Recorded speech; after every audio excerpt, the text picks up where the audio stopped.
back with the not so co-host this time. That's Unlike right. last time when I had my other two co-hosts on the show. Yep. Just a party in here. I want to start this one with Michael Bradley. I lost my direct contact info for you, so if you want to hit me up on IG, I'll give you my address to send that spanner tool over to. I saw your message the other day. But to go with the show, we're here to talk about a few things. Some old, some new. Because one of them's kind of like really, really old from October, really, when you inherited all that stuff. But yeah, that's true. Basically, I wanted to give you guys a quick update because the adventurer is getting ready to do some adventures, and I'm going to let her kind of tell you guys about stuff that's going to be coming up, and hopefully we'll see some content from it, but we'll see if she ever edits it. So the never-ending battle of just edit your dang videos, Janelle. I just feel so overwhelmed because I'm backed up on it, but that's not the point. We've got some adventures coming up. We've got some that we have done that I am editing, that I'm working on here and there. I don't know if I want to pick a date and like just get everything pre-ready. Back. She's back. I don't know if I just want to get them all ready, pick a date, and then consistently upload them, or what I want to do, but I've got some stuff ready. A few things are happening. So in 2 weeks, I will be going fossil sifting, and then I will also be going to Virginia in the Shenandoah Mountains area. I believe that's how you pronounce it, right? With a friend of mine. So I literally have 2 back-to-back trips. And then I bought a speed bike because I might do a marathon, which is insane. But Okay. I watched this guy called Bo Miles. He's from Australia. He's an incredible filmmaker, and he's a runner, and he just does all this other kind of amazing stuff. He builds, and if you've never checked him out, you need to. And he's kind of inspired me to do like a 31 for 31. Like I'm turning 31, so I think I want to do a 31-mile marathon. I have ridden the bike 2 days in a row, and my ass hurts. And when I've ridden, I mean like two laps around my block, but we're warming up. I've got a few months. My cousin does it for MS. He rides from where we live 6 hours to the shore, and so he's kind of recruited me. Bought a bike off of Marketplace, and then in 31 days, I will or less. 31 is the minimum maximum. Whatever I'm trying to say. I'll be in Vermont fishing Champlain in a couple weeks, and I'm super stoked about that. I'm definitely linking up with Mike. So, yeah, there's a few things planned. There's actually even a trip with my dog planned. So, it's happening. It's happening. We haven't really discussed this yet, but the plan, I want to make sure this is still the tentative plan. Is you're planning on coming either a week before or staying a week after? Is that kind of Yeah. Okay. 1000%. So that will go with this. Very well might happen. Scott Vermonter said camp at Somerset. So that's considerably south of me. But what's cool about that place is it's like a wildlife. It's basically state land. So it's public land, but it's the way they did it is kind of neat because they set it all up with actual campsites that have like fire rings. But it's not a campground. You just go. Oh, okay. So you could bring the bus down. There's literally a parking lot right by the boat ramp. We could set up the bus there. I could park next to you. We could launch the kayaks. There's literally a couple of campsites right there by the water. We could go have a fire, walk back and forth, and do like some cool content down there. It's gonna be me and Mr. Beef are going to be doing one down there too at some point because it's not far from him. So it might be worthwhile to maybe even try to loop in Bobby and try to do like a joint camping trip, have him at least meet us for the day. But just one of the things that I kind of want to try to see if we can make work. You guys got to understand that with the trips that Janelle comes up for, it's actually really kind of play by ear because we never know what the weather's going to do. And driving her bus, 3 hours to find out that we can't fish sucks. So we want to make sure we maximize the amount of time that she's up here and be able to fish the most valuable of all of it. I don't plan trip because I have a flexible job. I don't have to like plan a trip, lock in that date, and like put my sick days in, and then it's locked in. So whatever the weather is what you get. I have the flexibility of being able to be like, all right, let's block out, like, let's give us a 2 week window. We'll figure out what the weather is when we get closer, and we'll make it available. So that's the best way that I find to travel. But again, not everybody has a job where they can just da da da da I da I like took me. off like a couple days before and a couple days after in anticipation so Right. that I'm gonna throw another PTO day on whatever side you. Okay. So my plan is like I'm off Thursday, Friday, Saturday, Sunday, Monday, and I think I took Tuesday off. Okay. So I may take like either Monday and or like Wednesday of the fall, like extend it Right. on either side depending on when you're up because It's gonna it's all gonna depend now, especially is like now is when I'll start checking the weather yep in South Alberg and like figuring out like what it's doing around you versus there. yep And if it starts up near you, then I come up early, and if not, then I go there on my family trip, and then I come back down for a week after. yeah, because I mean honestly if you come up before you're probably better off coming and visiting my parents and hanging out and parking in the driveway Oh, can't wait to see them. and then we can fish like my home lake and a couple other lakes around here and if not we can go up there. Right. I'm going to be focusing on, I said this last year too so I got to hold myself to it. I want to get more Champlain content. I live near a bucket list fishery that a good chunk of the country has it on their bucket list to fish and it's 20 minutes for me and I'm just like so I need to Yeah, like that's crazy. Like putting that in perspective is crazy. But if you think yeah, about it, like you think about like where my you know where my house is like Lake Champlain the Crown Point Bridge is 20 minutes from me. right. What are you doing with your life? The problem is the predictability of the weather is awful. Like you can't and Oh, you know like in a so it's not kayak, worth it. it's suicidal. It's suicidal, especially in like the early spring, especially at this If I time. ever get my boat fixed, that will completely change all of that. Yeah. Um, which is hopefully within the next year. But Well, I mean, I could use my dad's boat, but that would mean I don't have the bus, and I'd have to rent somewhere right, as opposed to having the bus, and then because then I'd also have to borrow my mom's car. So like that's a whole. I have to ask yeah. for permission for that, and I don't do that. I think you'd be better off anyways for the trip up here. I think you're better off bringing the kayak. We do kayak content the time we're together. You're still gonna get to fish the boat with the family trip anyways.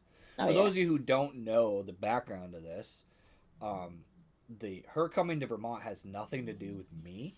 It's not even in actually the an slightest. annual family trip that she's done for years that just happens to be she now knows a local and wants to hang out after. So it's one of those like doubling up the content. When you're a content creator, your brain always goes to how can we maximize and make more content out of a single trip. So that's what it all comes down to is she's already going to be here and where she is only going to be about 2.5 hours from my house. So it's like, Yeah. and honestly, the state of Vermont, I don't consider like a lot of people, I never realized this and you're a little bit in that because you're in Jersey, but like a lot of people are like, tomorrow, for example, I'm going to drive 2 hours. I'm getting up at 5 a.m.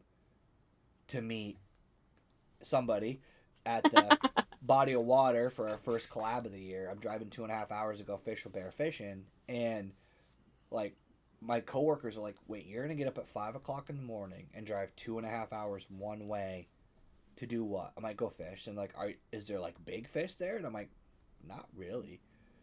And they're like, is there a lot of fish there? And I'm like, I mean, it's a northern lake, so it's probably colder than the lakes that I've been catching fish on. And they're like, then why the fuck are you going Because that's two what I'm hours? passionate about. Why Well, are we yeah, having this stupid conversation with you people? Like, yep. my cousin loves bike racing long distances, or just bike riding long distances. Mm-hmm. He picked it up a few years ago. He's been obsessed with it ever since, and that's what he does. Why he wants to sit on that hard ass midget seat thing? Sorry if that's offensive. That stupid hard seat. First of all, I'm getting like the Taj Mahal of seats. I don't care if it looks ridiculous. I'm getting like one of those big ones for my ass to sit If you're a on. I'm midget not going. in the audience, I want you to light her up on Instagram. Please do it. Oh God. I want you to say, Fuck cancel you. enthusiast adventurer. She's racist against midgets, and then tag BInya Outdoors. But anyways, You're funny as shit. Um, that's what he's passionate about. That's what he likes doing. Okay, Yep. so that's what he does. So he puts his money and his time into that. That's what makes him happy. For a lot of people, they would never in a million years do No. it. I'm doing it once to say I did it, to push myself, and to make a really good film. That's why I'm doing it. I'm And it's for a disappointed good you didn't buy cause. the bike on Temu. Hey, listen, I needed it. You're an asshole.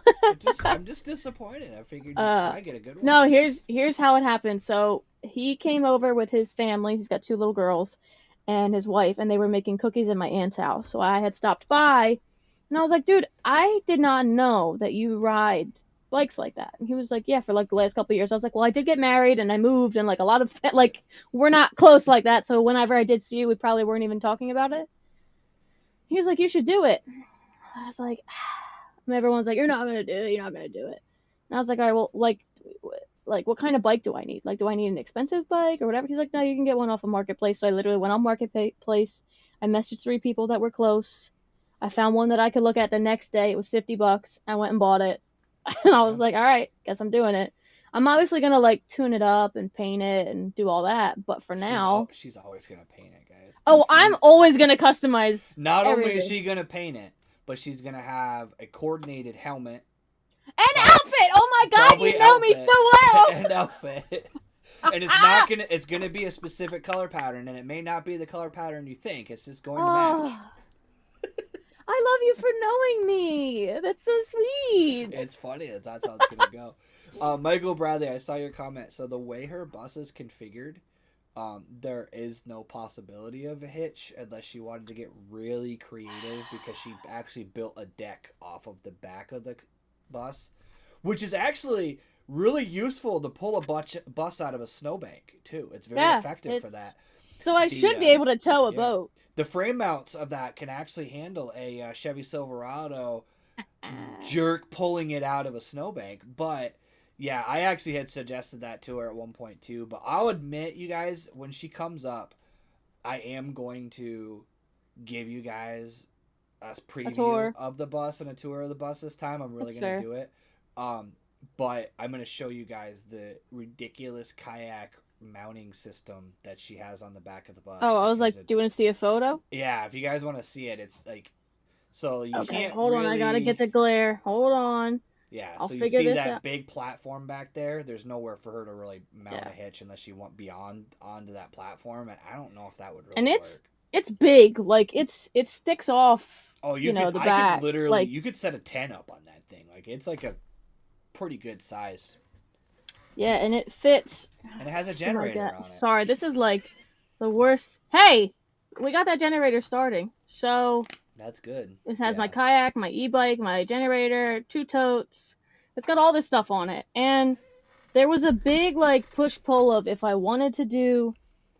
uh if I wanted to do a hitch and then tow something or not. Honestly, I never wanted wow, from the brightness was up on my laptop, though, it's so much better. Originally, I never wanted to like have to tow a car or anything like that. I didn't have a car small enough, but I just that's not what I wanted. I wanted to right. explore via the bus, and if not the bus, then these skateboards right here or via a bike. I feel like you can immerse yourself in a town or in a city or Yep. something like that. I'm not talking like a city like New York because I'm not driving this thing to New York, but smaller places that you can get around Yep. with those vehicles, I feel like is the best experience for me anyway. And at the time when I built this 8 years ago, or when I bought it, I was kayak fishing, but I wasn't kayak fishing with what I had now. Like I was using a Right. 9'8", 46-pound boat if it was that heavy. I've upgraded obviously. I could probably, to be fair, I could put the aluminum John boat, the 12-footer that we have on the back of this thing, no problem. It's probably not Probably. even as heavy Probably. as this thing. So Yeah. there's options. The trailer thing wouldn't really work because the length of your bus combined with It's too much. another 11 feet of trailer, you'd be I hard agree. pressed to park it anywhere. Like if you Yeah. like so for example, guys, when she came up for the ice fishing contest, she camped at Walmart. She wouldn't be able to really get away with that with a fucking 10-foot trailer off the back of that. No. And the It really amount wouldn't it work. would like I'm already paying say I rounded up to like $135 to fill this thing up in diesel. Like, imagine if I'm towing that much too. Like the amount of just everything added up. It's just too much. So I want to So, propose ugh. a trip. Propose it. See I if I want accept or I deny. want to go to Maine and do like a Moosehead thing, I like don't kind have of the like money Bob. for Maine. Well, if you can get here, we can figure out the I can finances from barely there. get there. I can True, barely true. get there. I have to save like it's like $1,800 to rent the boat for the week, which is fine. But I didn't Right. have the amount of work that I thought I was gonna have during the winter time. So like I'm gonna have it, but I'm getting by the skin of my teeth. Okay. Um, so Well, the and then Vermont I'll the Vermont trip here isn't really. I mean, get here. it's not to, here's the thing when I say I don't have the money to do it, if I'm doing a send like that, and this is sometimes where I get in my own way, I want to make sure that I can do all the things that I want to do and be financially okay. I don't want to be like strapped for money in that sense. Like if I'm gonna do it, I'm gonna want to be there for like 3 weeks and just explore Three the shit out weeks. of the Okay, fair place. enough.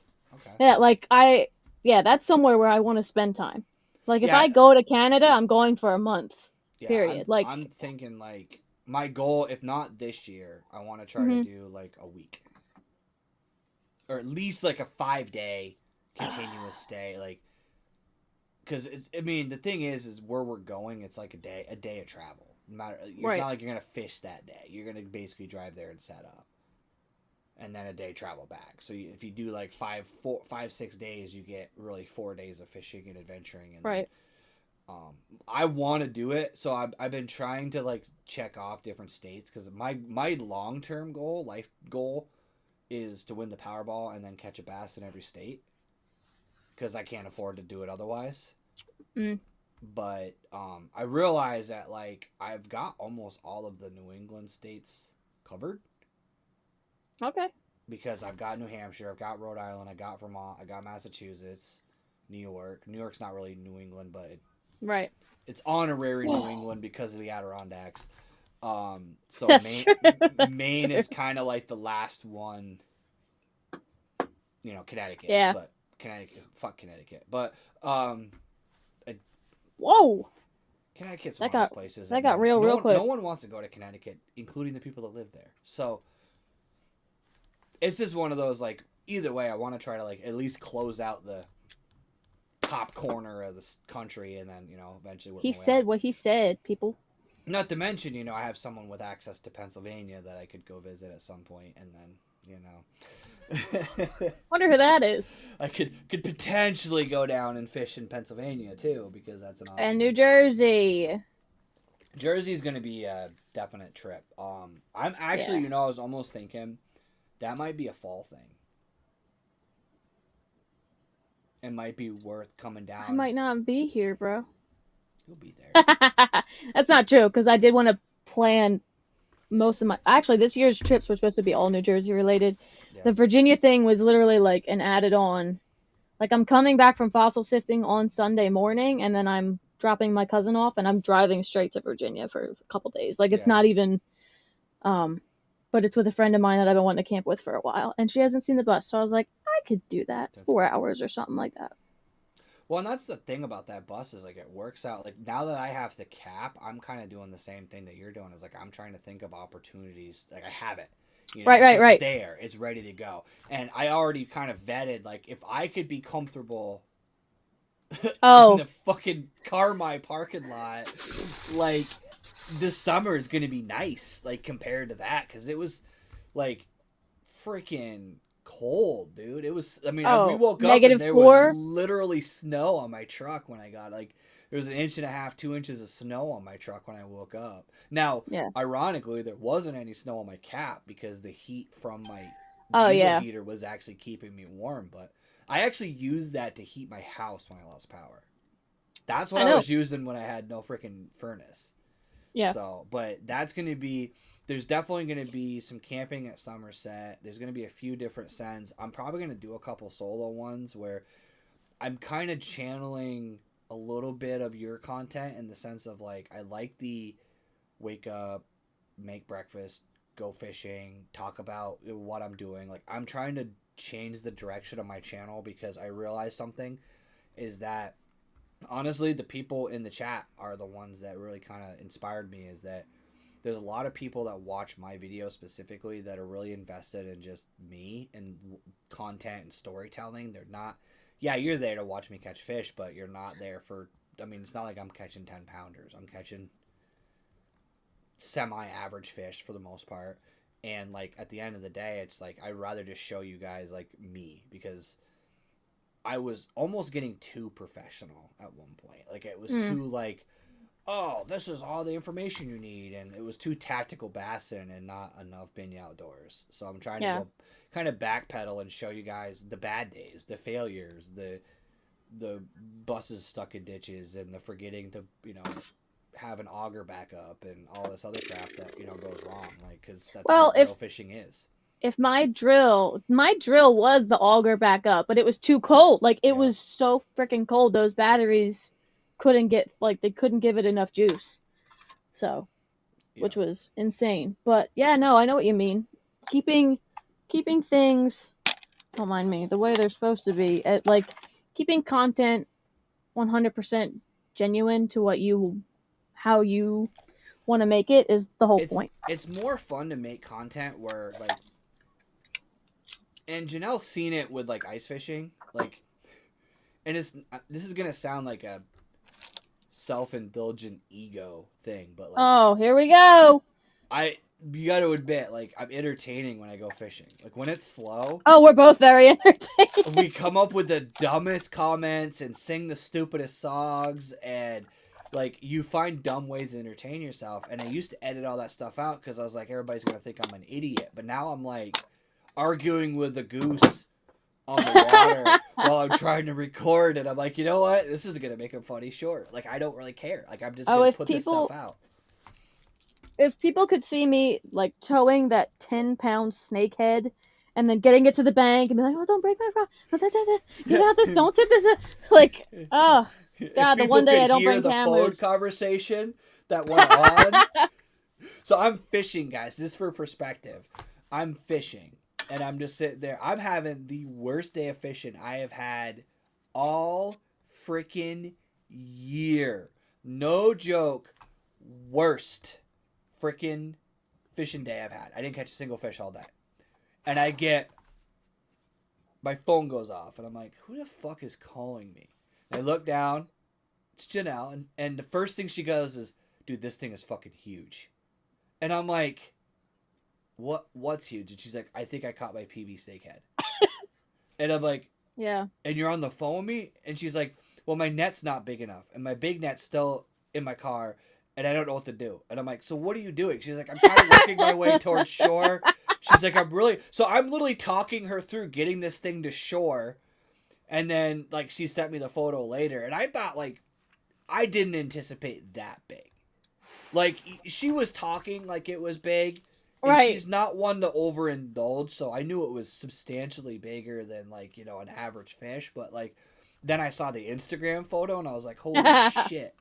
But that was the thing. It was like you were like, that's what's funny about it. And that's something that I want to try to do more is like, you'd be surprised how many conversations me and Janice have. Like random. She's just like, hey, I'm fishing.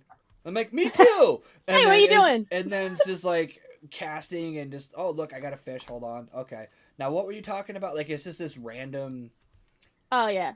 Completely ADHD fueled conversation that has no topic whatsoever. But it's beautiful, and those are like, I love my friends and all, but I don't have, aside from like Mike and sometimes Bobby, but I don't bother Bobby anymore because he's like an adult.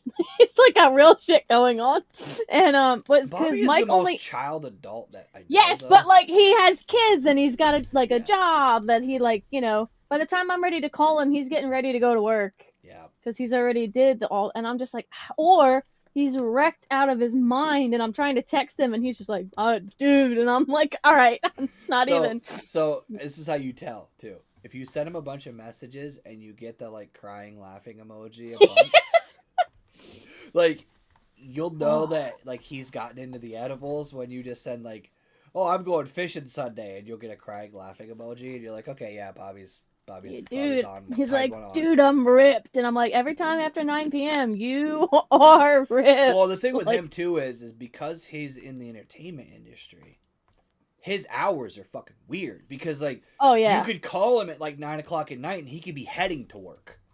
Yeah, hence why I don't call him Yeah, anymore. because you can't and he does weddings and stuff like that too. So Yep. like you never really know if he's available on a weekend. You know it sucks, and I actually feel really guilty, and I hope he actually watches this and hears it. But like I just ruined that. me and him have had like 3 planned beef boat sends that have like I've had like shit come up where I had to cover after hours or I had to work or I had the wrong weekend for like my wife's like clinical stuff for her school and stuff like that. So like it's been like 3 or 4 committed plans of like me going down there and fishing with him to then have it like fall through, which sucks. And he's leaving tomorrow morning. Yeah. For St. Clair. Big boy. He's leaving at The 3 big o'clock old... in the morning. You couldn't... I mean, you could pay me enough to wake up that early, but it would take a number. It's... You know what's funny is, like... I was just talking about, like, I'll travel to fish. Especially if there's a fun, like Cayuga or, like, those trips. Like, if there's something fun that's going to be, like, enjoyable to go. Yeah. But I on my own driving. I hate driving. I hate it. But I will do it for fishing, but then I'm like miserable the whole time I'm driving. And then sometimes I call Janelle and talk to her because I need someone to like keep me awake on the way home. But Mike answers the phone when he can talk. If not, he doesn't answer and I'm like, fuck. And then he's like, I'm at work. And I'm like, I know you're at work. But why are you working? Like yeah, it's literally that's the thing though, it's weird is like I guess, I mean, it kind of sounds obvious because I'm sitting here on a podcast, so clearly I like talking. But, like, people call me. I've always been, like, that person that people just, like, call. Yeah. Brody, question for you, buddy.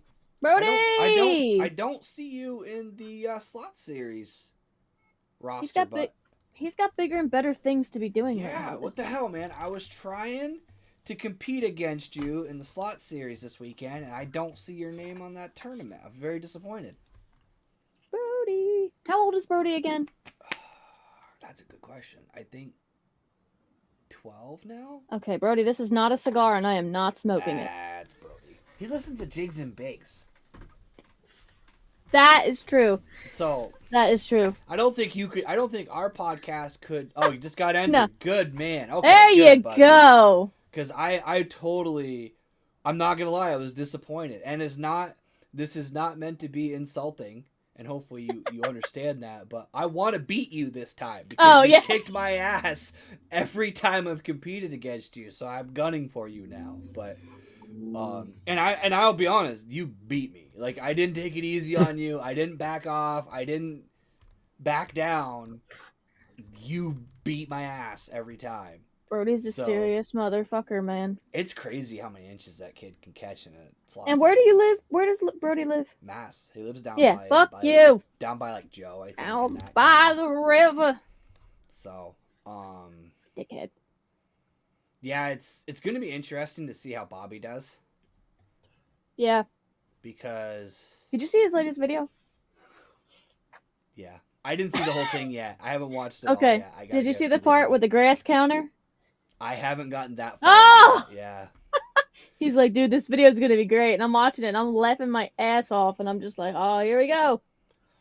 You know what's funny, though, is I've noticed myself doing that kind of shit, too. In videos, I'll be like, I can't remember what the hell it was. There was a certain video I was watching the other day. I was like rewatching my own. Sometimes I rewatch my own stuff for like quality control, and like I was watching it and I was literally I kept saying something over and over and over again, and I was like, "This is ridiculous. I need to start like putting a counter in the counter, like picking on myself about this." Yeah, I when I started making videos in like 2011 or whatever, I didn't have a lavalier mic. I didn't have a wireless mic. Like I had a GoPro in the very back and a waterproof case. So all you heard was when it would shake in the waterproof casing. So we'll see. I think I want to do. I say these things. Maybe it'll hold me accountable. I want to do more of a film for this year's Vermont trip for the week of my family. Yeah. instead of like every single day doing something. So we'll see, because then that's a lot of editing. That's I need to pay why somebody to edit for me. Who will take $20 a video? That's all I got. I already told you how to take care of that problem. But you got new bosses. I thought you don't have time. I could if you put shit on the drive, I don't. And again, I'm not gonna make the whole video. I'm just gonna take the Oh shit no. you send me and be like, that's a cool Right. fish catch, that's a cool scene, that's a Right, right, cool right. whatever. Cut it up and send it back so that My you could just. assistant. I I love editing. Like I'm probably gonna have to buy a new computer. My computer is not happy. Oh no. I've lost 2 of the USB ports, don't function anymore. Oh my Um, god. How do my you my hard drives are starting to fuck up. So like I'm literally using. Before I used to offload everything to an external hard drive and then edit from that. Now I have to put it Right. onto my internal. I had to uninstall all my video games so I had room. Offload all my footage onto my computer, edit it, and then I'm putting the edited stuff on hard drives for like That's a backup. lot. I'm a nerd, so I could just build another computer. I just I'm don't a want nerd. Do to. you want mine? Well, Do you what want I'm the one gonna that I have at home? Because I don't fucking use it. I put almost probably $1,000 into it. Put this thing together with my cousin, and I don't use it because I edit on my fucking laptop. see, that's the thing though, is you could use the computer and edit from the laptop connected to the computer, and then you get the horsepower of the computer without. I edit on a recliner. I have the TV on. There's True. like stand-up comedy on or like something, and See, I'm that's the one editing. thing. That's the one thing I can't do. I can't edit with Oh, background stuff. dude, it's my happy place. I literally have my laptop. I have my microphone, my headphones, my hard drive plugged in, and I'm doing whatever. And if I need to do a voiceover, I pause the TV, I do my little voiceover, I transfer it over. Like, That's I what we should. That's literally. actually what we should do. Next time when I'm editing, I'll just start fucking calling you and be like, "We're gonna edit. Get your laptop out." It's not a bad. That's It's just, not a bad it just, idea. it just sit there and be like, because you know what it is, You know and what we'll you do? We'll start a Twitch. We'll make money off of this shit.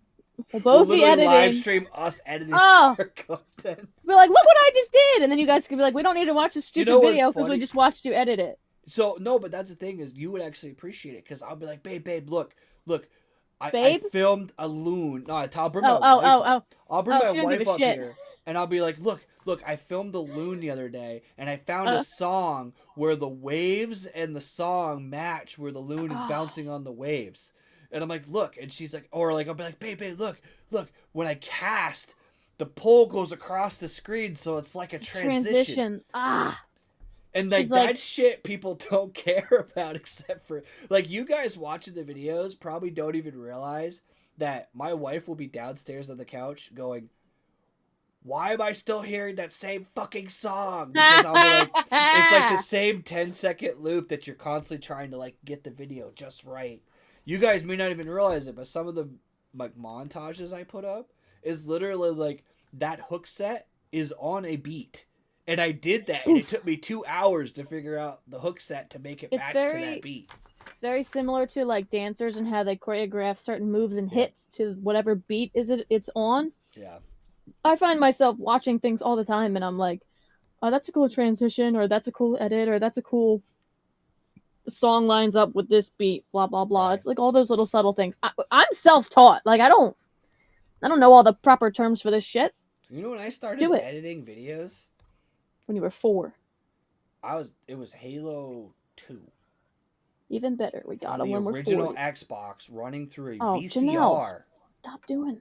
I ran that shit through a VCR, and then I would use a VCR to DVD burner to then rip it to my computer to do video game footage. I was doing YouTube before YouTube existed, and then I just stopped because there was nowhere to put the videos. I was literally making videos and mailing them to my buddies on DVDs. Oh, that's crazy. I was binging before binging was a thing. I would open up 500 million tabs on my laptop, and I would look up survival fishing kit. I would click on the first one, and I would let them all load, and I would watch one, and then I would finish it. I would click the next one, I would let it load, and I'd move to the next tab. I did that for years before people are like, binging, and I'm like, I've been doing this shit. So speaking of, you said you're fishing Saturday. Are your fish into like are they getting into that like finesse bite yet, or is it still all power fishing right now? Because I We have not keep caught a fucking thing on a finesse at all. we keep having Sucks. cold rain for like Yep. 3 straight days, and Yep. the sun will come out a little bit, but it's still chilly. So they're definitely not on a finesse. Like I caught my snakehead on a chatterbait and the bass on a chatterbait, and then I used a beetle spin and an inline spinner. So no, nothing. Well, that's not true. One spot that I bank fished, we caught 4 fish on a wacky worm, but like Okay. they were this big. I'm not even. So So it's no, it's it's irritating having the forward facing sonar because I'm watching them follow the wacky rig, but just ignore it. they're like, They'll follow it and then they go back down. And I'm like, God damn it. So like I've actually literally only caught fish on square bills and swim jig. Go figure, swim jig, right? Because it's like my bait. But it's crazy because I've thrown everything. Now I will say I have been wasting a lot of my time with that forward facing sonar. I'm just ready for you to start Because talking about gear. no, that's the kind of was the little podcaster trick I was trying to key her into the next topic here. There's a little foreshadowing there. Basically, you know what I need to start fishing again, and I kind of Tell got me. away from it, is like small paddle tails. Oh, like the slider grub, like the like 2 inch little or like something the like that. 2 inch ones, or like the 2.8 Kitex, or even the 3 inch, Yeah. like not the 3.5, like one of the things one of my strategies for the slot series. So the slot series is going to be funny, and it's going to piss me off. Oh, Dude, so I'm at funny and 12, piss them off. 13 fish this year so far on my home lake. Okay. Right? And that's I'm in listening. like 3 or 4 cents. Damn. All of them, except for 2, were 17 and a quarter or bigger, so they wouldn't count for the fucking Oh, series. you mother. So That like they're not sucks. monsters, but they're all like too big. And it sounds stupid to complain about the fish being too big. I know it's a dumb thing to say, but It's not. with a tournament that's 12 to 17 inches, I need to catch those little ones, Right. and they're not eating the swim jig. The big ones are. So what I need to do is, and it's a trick I used to do a lot, is because, and you fished there with me, so you kind of know, but you didn't get to see as much of the grass as we wanted to because our cameras weren't exactly the best at the time. But Yeah. it is very, very weedy, right? So what I do is I take those weedless Neds with a little wire, and I put a paddle tail on that. Like a small Damn. little... Okay. Because it's like a sneaky ball head, but it gives you a weedless ball head. Yeah, ball head. So like the Z-Man makes those like little shroom heads that have that little wire weed guard. It's enough with that small bait to keep the grass out of the hook, allow me to fish it through that crap. Right. But it allows you to fish like those little tiny, like tiny swim baits. Like, let's see if I have one here. Wow, that's small.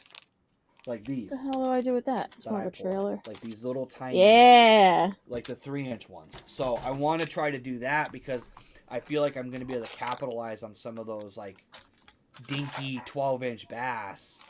Right. Throwing those like that. I'm even going to stop. So tomorrow when I go to fish with Bear, I'm going through Williston.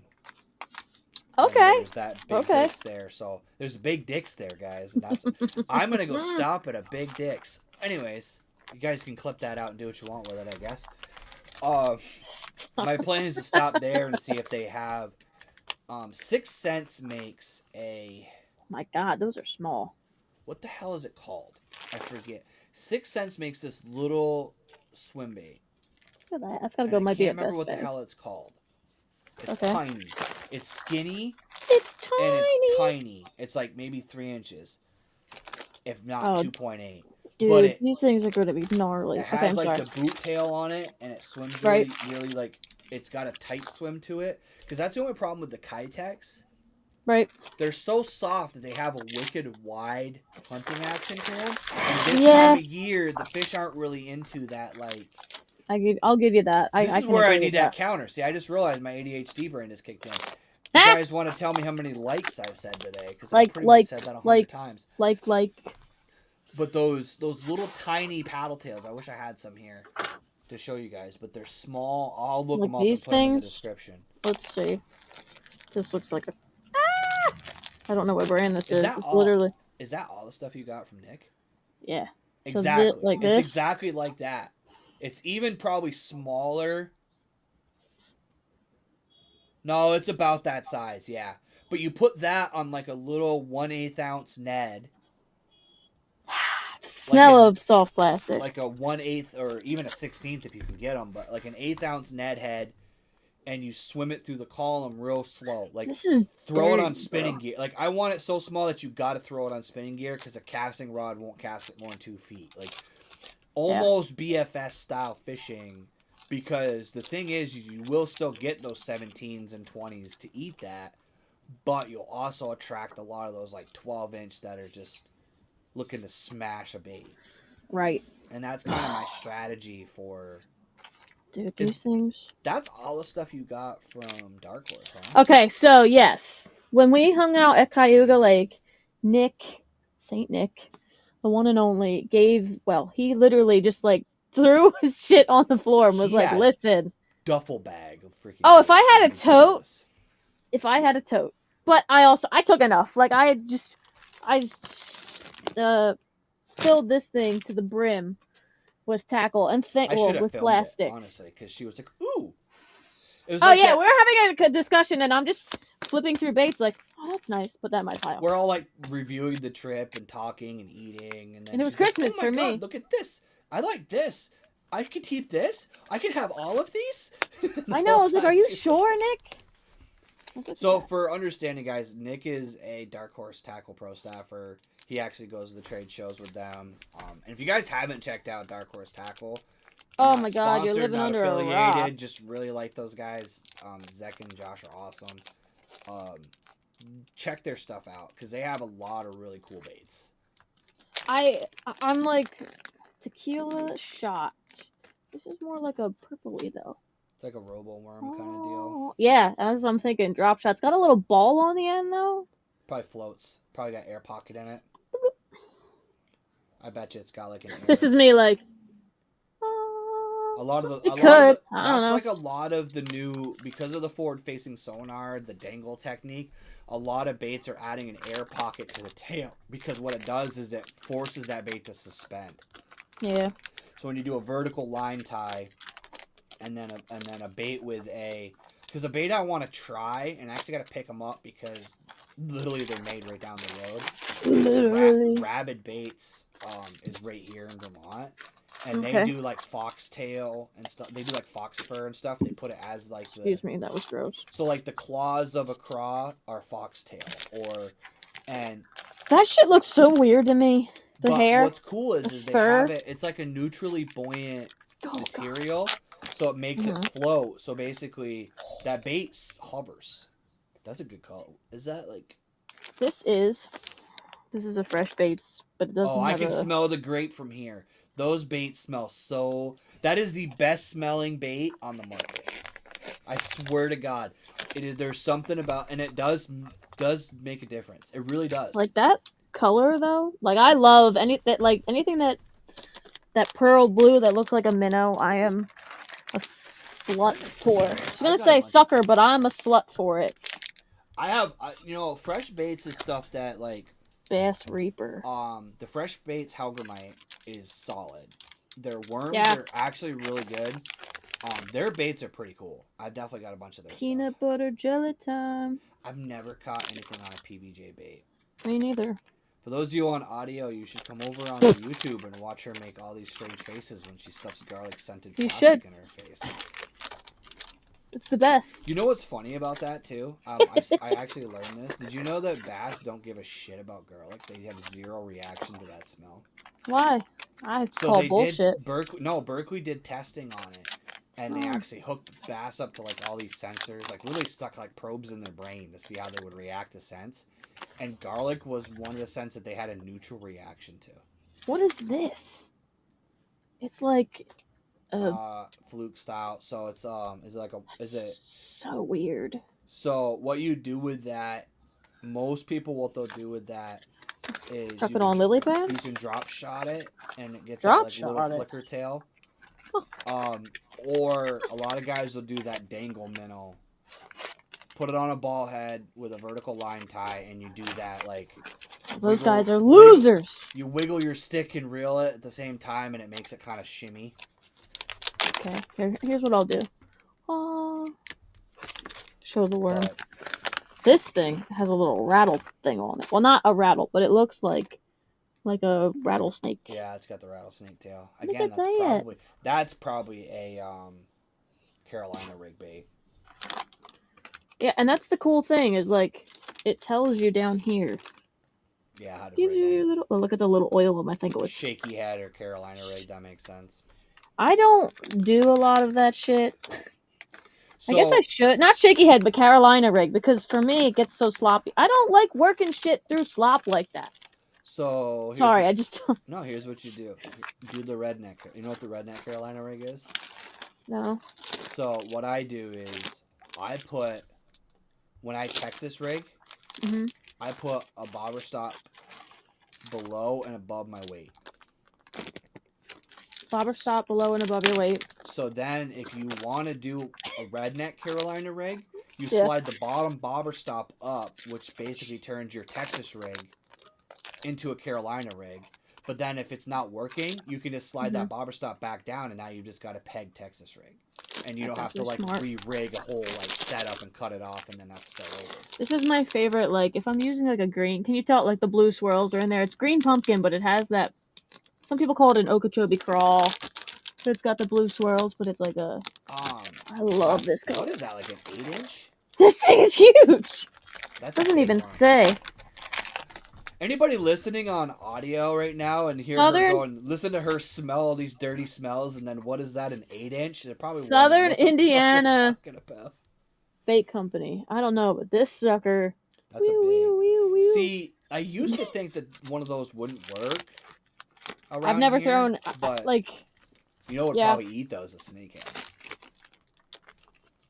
I guess so. I've only ever power fished for a snakehead. Look at the ribbon tail. This thing looks like a trout. Like a. What was that? I missed it. What was that? Brody loves the worms from Fresh Bait. Fresh Baits is pretty sneaky. Like they have some pretty cool stuff, and their stuff's durable. Like it lasts long. It's ribbon that tail. So you take that, flip it under docks. Flip it on docks? Ribbon tail? Yep. So what you do is you take a ribbon tail, You're gonna tell me. Texas rig it, or if you wanna, what I do sometimes is the belly weighted like swim bait hooks. You skip it up under a dock, let it sink all the way to the bottom. Don't touch it at all. Just leave it there, and then swim it out. And fish will come under. I caught one of the biggest fish. One of the first 5-pounders I ever caught was on the Berkeley had I think it's like the king tail or something like that, which is a ribbon tail. It's like a max scent worm, but it's about the same size. And that's how I fish a lot of those big baits is I just skip them up under docks and then just kind of slow roll them out. Is this straight black? Yeah, these things. Samadas baits are cool. I have yeah. Do I have them in here? They're buoyant. They float. Yeah, so it's an actual Ned rig, so it's gonna. They're beefy though. They have a big. Yeah, no, like that ball. This ball right here is no joke. Right here somewhere, but yeah, they have like a big ball on them that like, makes them a little bit bigger profile. Oh, and you know what? There's a hole in here, so like bubbles will come out of this when it's. A lot of guys, what they do is they take those bait fuel injectors. Have you seen those? Oh, okay, yeah. And syringes. They'll actually inject bait into those tails because then it kind of drips out. It bubbles out. This shit, I'm actually like super stoked to throw. That's that's like. Yeah. I like that brown. That's gonna be Champlain. That I know. That's why I'm like, damn. Are gonna freak out on that on Champlain. Aztec or something probably. Yeah, look at that. Yeah, that's got like that chartreuse. It's got that green pumpkin with the chartreuse. It's got like the back of a Cinco and then like the front of like a power bait ribbon tail pattern. It's almost like you dip and dyed the fucking tip of it, but Do it all the comes like time. that. Yeah, Pew, pew, but it's pew. like that. Yeah, they're That's pretty crazy. cool. These are definitely they're Chinese, I mean, Japanese. Sorry, I don't know. There's writing on it. I don't know. I'm just flashing. I'm just flashing you. Where's Nikki? Hi, Nikki. I don't know where she is if she's watching. She's sleeping right now. Oh, that's why she hasn't said hi. Yeah, she's got to work at 11. What else? The nurse These things I'm actually really excited to put on a chatterbait.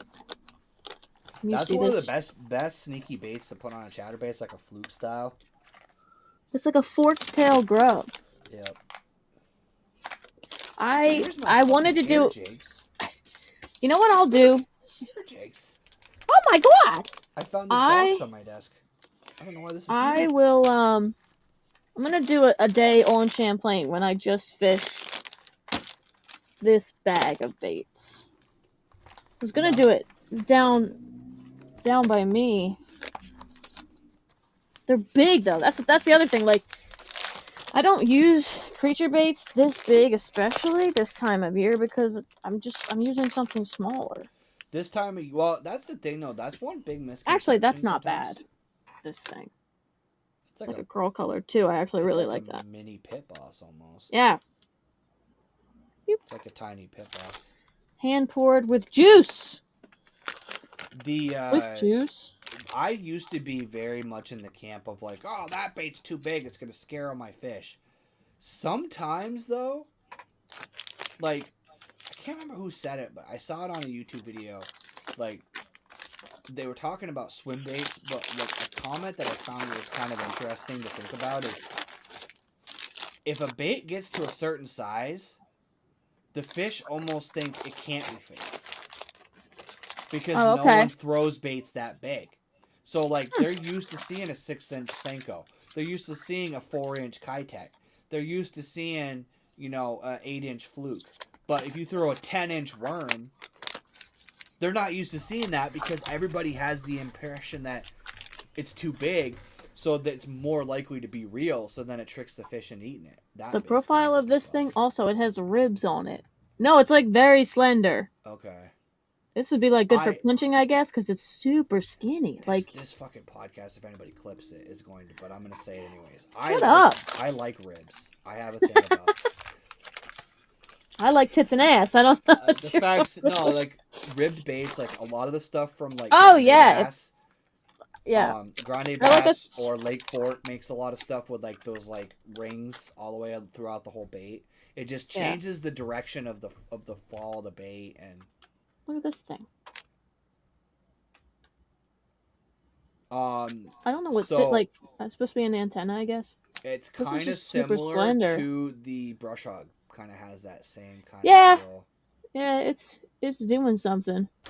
These would all, for me, be trailers or Texas rigs, but yeah.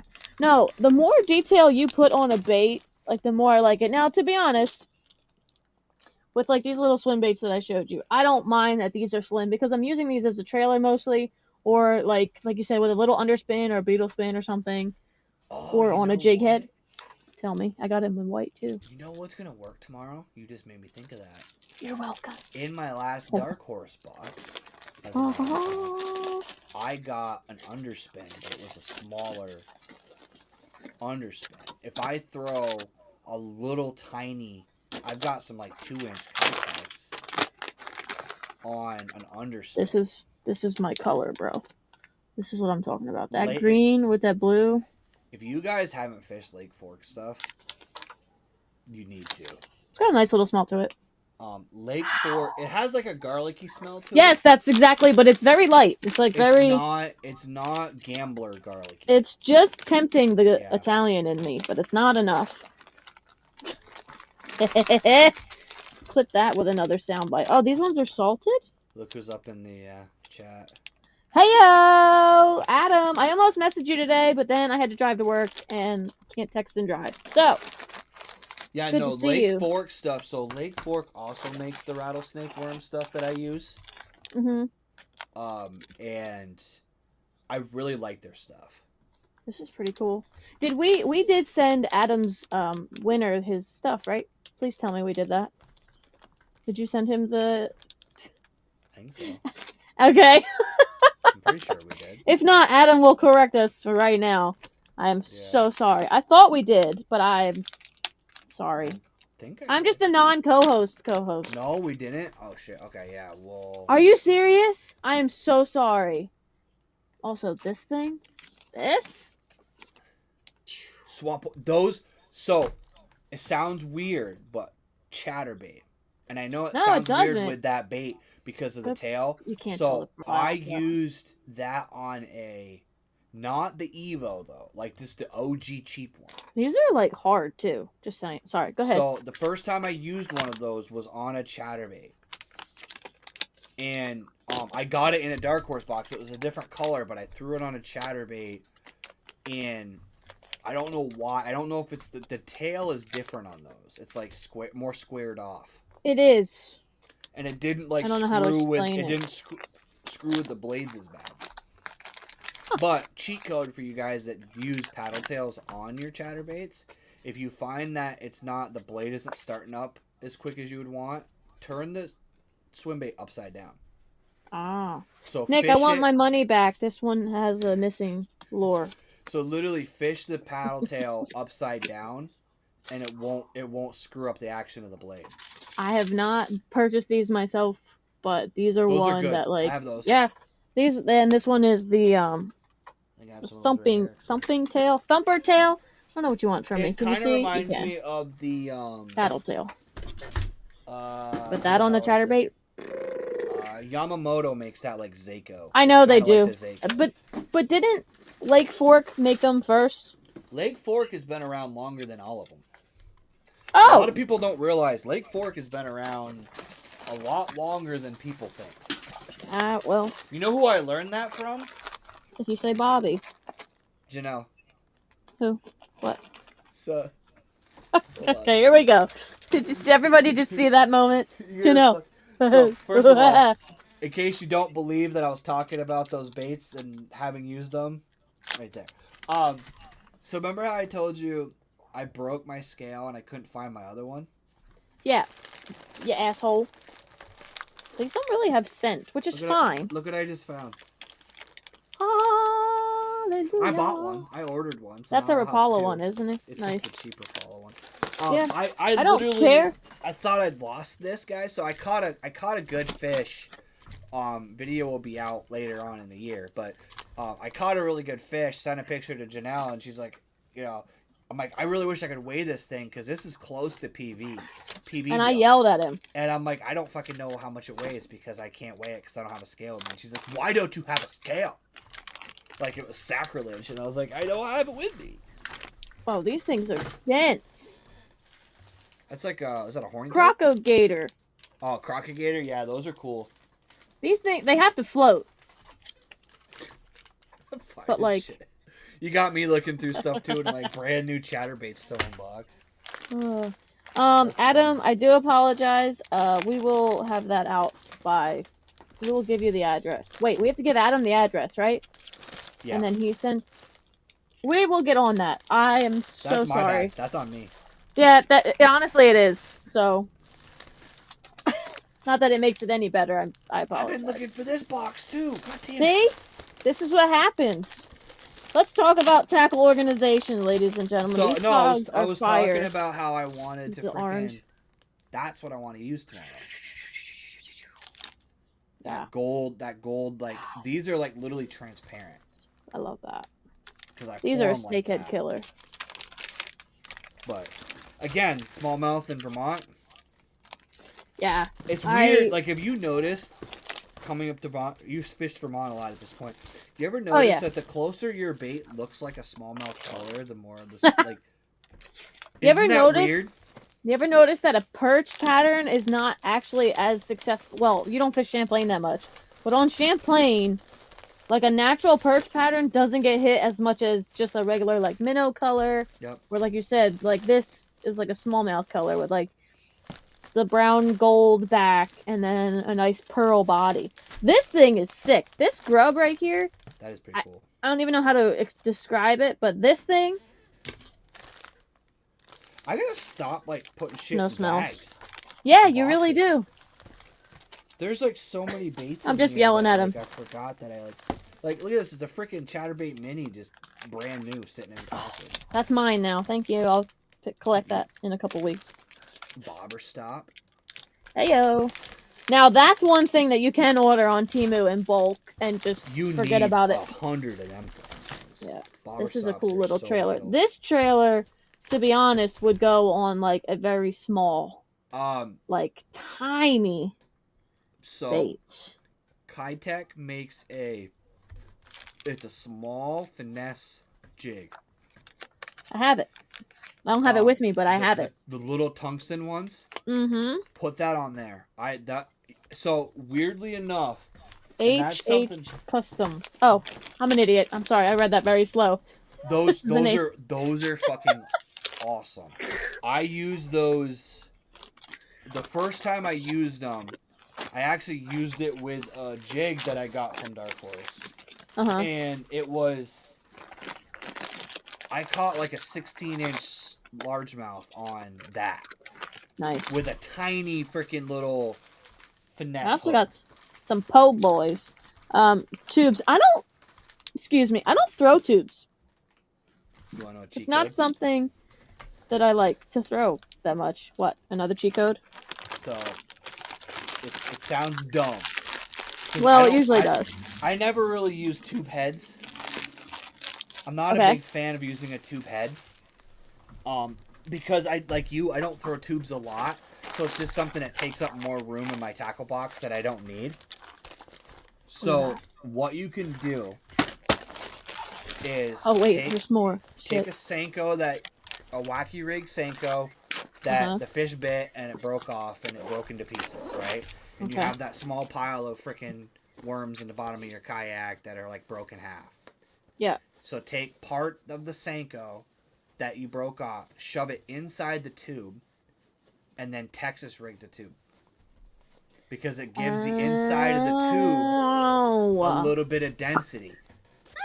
So you get basically the fall of a tube, but you get the bite inside with that worm. You don't want to go necessarily the full length, just shove a little bit up in there just to give you that piece to be able to put that on a Texas rig.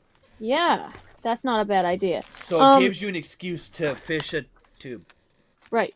This is how I had to control myself when Nick was giving away stuff. I said, all right, if I fill a Ziploc bag, that's it. And I filled it, like, to the brim. Like, I stuffed this thing. Like, it's gonna bust. Don't let her lie to you guys. She was looking for another Ziploc bag and just couldn't find it. She probably would have filled another one.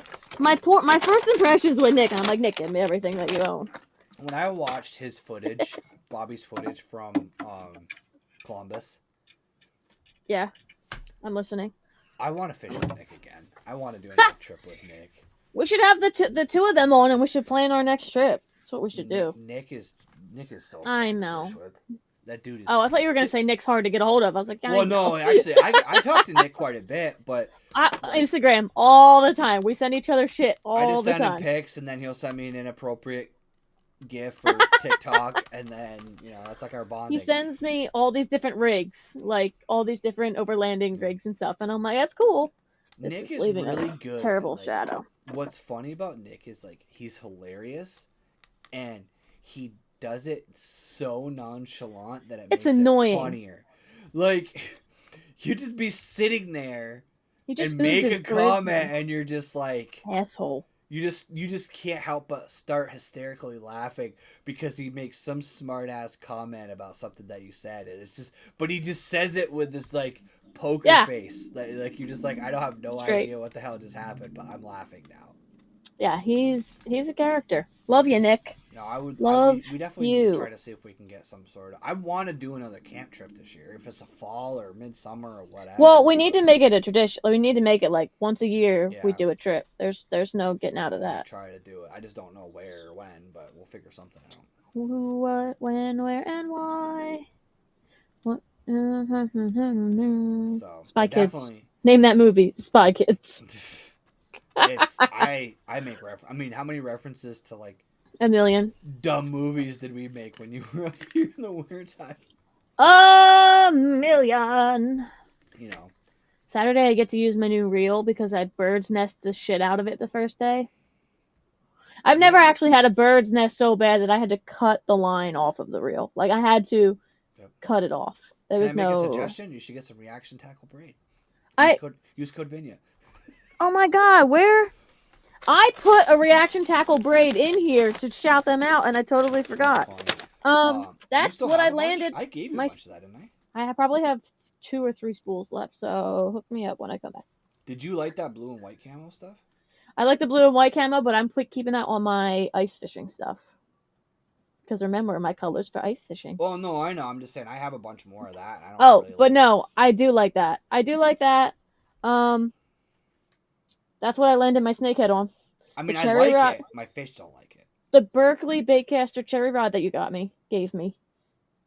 My old ass quantum baitcaster and 30-pound reaction tackle braid. You got that snakehead on that cherrywood rod? Oh no, I lied. I put it on the lose rod. Okay. I put it on the lose rod. Sorry. That It was the cherrywood lose rod. rod's a mean. Oh, that would have been bad. I would have snapped it or something. I mean, it might have handled it. It would have, but no, I'm sorry. I caught it on the lose rod. That fish was huge. Like, again, you said, like, I was like, this is big. It's because it's like, it hit and whatever, and I'm fighting it. And on a bait cast, like, there's no drag or no, like, I don't know, like, it was moving me around, but I was like, whatever. And I got it to the boat, and I tried getting it in the net. I was like, that's not happening. Like, Right. This fish is big. And also, the grips that I have, the spring grip ones, the top part doesn't align. It's, like, off instead of being centered. So it slips off a fish now, and I'm like, what the frick? So I didn't like that. I wasn't gonna trust that. Right. And he was hooked so good in the mouth that I was just like, guess I'm just gonna hold him over the side of my boat, try to keep him up, and tow him. And thankfully, I got to the bank, and I just was able to take care of it. They can breathe out of water for a while anyway, so it wasn't like you were really putting. I know, but they thrash. Like, oh yeah, they're pissed. They're not. They thrash. Apparently she's not sleeping. Hi, Nikki! Hey! She was actually over at Mom's playing with Lou and Kimber today. Stop! Yep. The babies. My friend's dog tore both of her ACLs, her back legs, and it has been a time. She's getting better slowly. But also, if you all just want to know how much an ACL surgery is for a dog, it's $9,000 a leg. Yeah. $18,000 for a surgery that is not guaranteed to work, that they did not recommend. Yep. I was like, thank God my dog didn't do that shit. I was just gonna say, you just went dark. Yeah. He's back. He's playing with his umbrellas. I muted it because I'm playing with my umbrellas. Did you send me the link to those? These umbrellas? I'm gonna look them up real quick because I definitely am gonna need them for my trip this year. I'm gonna have to look like Mike and like a fucking nerd. Content creator tip, guys. Umbrellas on your cameras actually work really, really well. Especially for the heat, too. Oh, you know what I found? I'm gonna give to you. Remind me too when you come up. Okay, it's not. You know what I'm gonna give you? Remind me, and I don't know what it is. GoPro Media Mod. Oh, okay. Which umbrella is it? Sorry, there's so many. I'm just scrolling through. I'll send you a link. It's like $10. Okay, thank you, because these ones are more than that, and I don't have that kind of budget. And you might be able to get them on Temu cheaper. So you know how you know how like you always are using your freaking camera with no side door? Yeah. Okay. They make a media mod that goes over that door, plugs in, and allows you to charge it from the back. And it has a microphone slot, and it actually has a mic built in on the front. Whoa. I don't use it because I don't use GoPro anymore. I found it in my truck the other day when I was cleaning my truck out. $2.80 on Temu, my guy. I'm listening to every word you say. Well, it's on sale right now. Type in cold shoe umbrella or hot shoe. Yep. And then you just need a case that has the cold shoe, hot shoe bracket or some sort of. This one just has a clip on it. Camo. Yeah, I like them. They help for two things. One, for rain, so you don't get all the water on your screen, but they also help with Heat. sun. They keep heat Yeah, off of your cameras. they It got keeps hot your camera from very quick. overheating. Is that your DJI? Ba-da-ding. Hee. DJI, call me. Um, Yes, please. I would love to be sponsored by DJI. Or Insta360. Call me. Insta 360 would be cool. I actually had thought about doing that. So did I tell you I moved my fucking camera on my back of my kayak? No, no. What do you mean? What a shit show. So one of the biggest problems I have with the back cam Mm-hmm. is I always had it off to the left and I had it kind of out here, right? The problem with it was is like I would go through like trees and shit and it would get caught All the time. because I That's a would given. forget it's there and it would smack against trees and stuff. And I always wanted it to be in the back middle of my kayak, but with my old town, the way the design of the old town is, you don't have a lot of space between where you're sitting and the back. You're kind of backloaded when you're sitting in that kayak.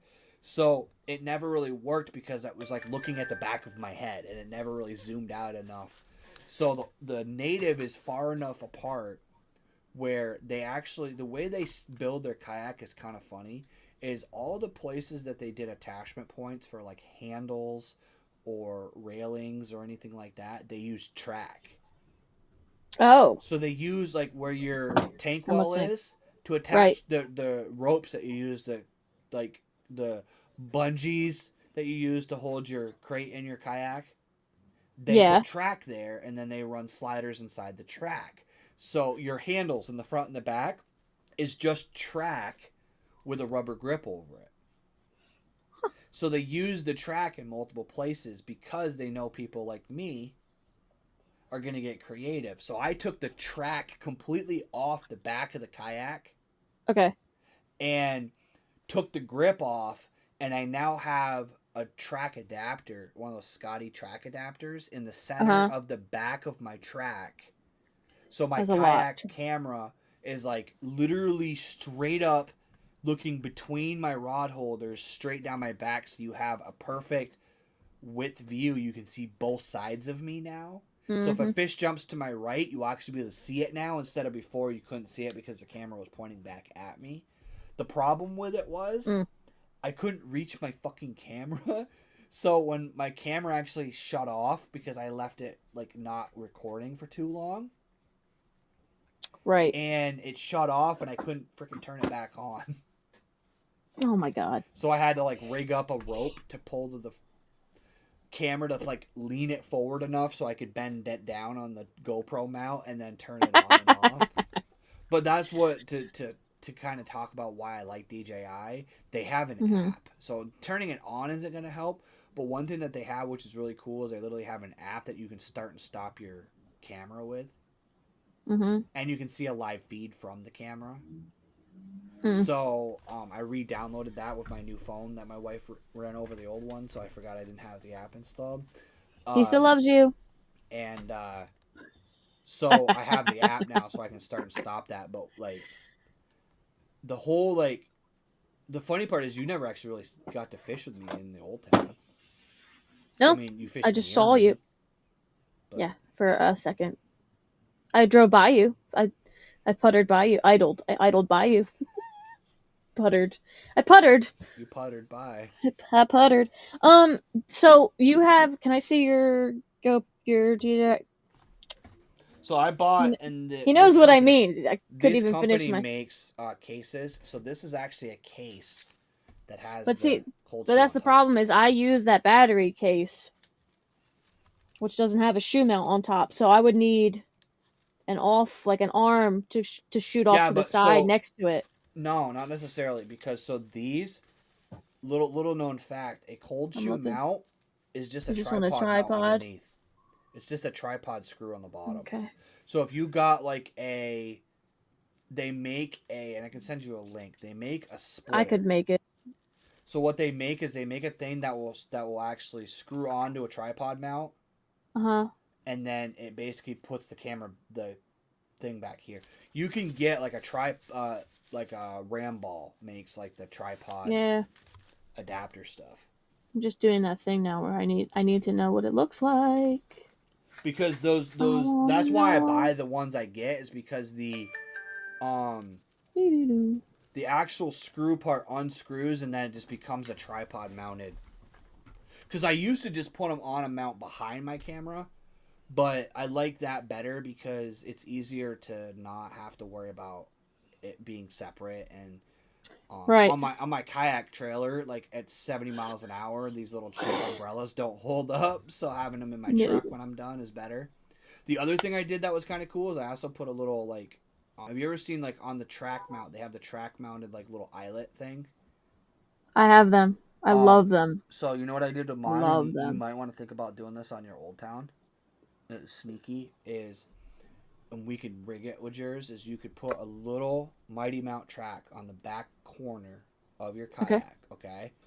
And then I put the eyelet, so I did it with my handlebar track, and then I ran my anchor rope through that and then pull the anchor back up to the front of my kayak, so you can throw your anchor off the side and it creates an anchor point on the back corner of your kayak, and then you can just basically backpedal to get back to the anchor and pull it up. But then it anchors you at an angle on the back corner of your kayak perfectly, and you don't have to have like an anchor trolley or any of that stuff. And it's just, all you do is basically throw it off the side, and then your kayak just drifts away until it hits that. It's pretty. I'll show you a video of it. It's pretty slick. Why are you so fancy? So anyway, I found it finally. So like this thing, and then cut off the one side and drill a hole through it, and then screw on the umbrella. You can actually get them like that, where they have that, and then they have a tripod mount on the other side. They have like both. Both. Did you say both? Both. Like you'll say, like, one will be a GoPro and one will be a tripod. What are they called? I'd have to send you a link. It's like tripod split. You'd be surprised some of the weird shit I tried Googled. Looking up tripods. I tried looking up splitter and it didn't want to come up. You know, the other thing metal. You can do is aluminum. I'll pay more for the aluminum one than I would. Everybody's like, "Why this is us are they just talking about this stuff?" Yeah. Because it matters. Vicky, how was your day? Are you good? Oh, wait, you're going to work at 11, so you've got some downtime. Did you prepare your lunch? Is everything good? She's like, yeah.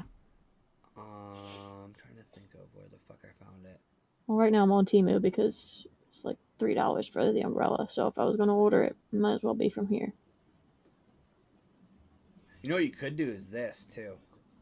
What if I... Okay, go ahead. I just had a stupid idea. It's great, though. Well, so you could do something like this, and I'm sure they have it on Temu. Let me share my screen real quick. I was going to say, share the screen. Window, this one, share, and then, hold on. I was going to say, I was like, do you want me to add it to the screen? We're going to add a green, excuse me. So, I'm going to make this bigger. So, see that thing? Yeah! You could clamp that somewhere and then just put your umbrella on it. And then that way it would give you the ability to clamp it to whatever mount you have. Yeah. I mean, you don't need to spend $20 on it. I'm sure there's a Temu equivalent. There's $4 right now. There's Temu $4. So if you do that, then you can clamp it anywhere, because the other benefit of that is you can use that clamp. If you buy the GoPro to tripod adapter, you could then clamp that to stuff when you're filming. Yeah, because I mean, technically you're right. Technically, I have a boom pole. And then I have the front, which is on a ram mount. It's a Scotty mount, but it's basically the ram ball heads. So I could just buy a clamp. And that gives you the ability to kind of articulate it a little bit. I'll probably buy 1-in-1 and see which one I like better. Yep. Because there's nothing worse than getting home and editing footage and then seeing the blurry fucking dots on the screen from rain. There's literally the last video I just put, I just edited. You guys haven't seen it yet.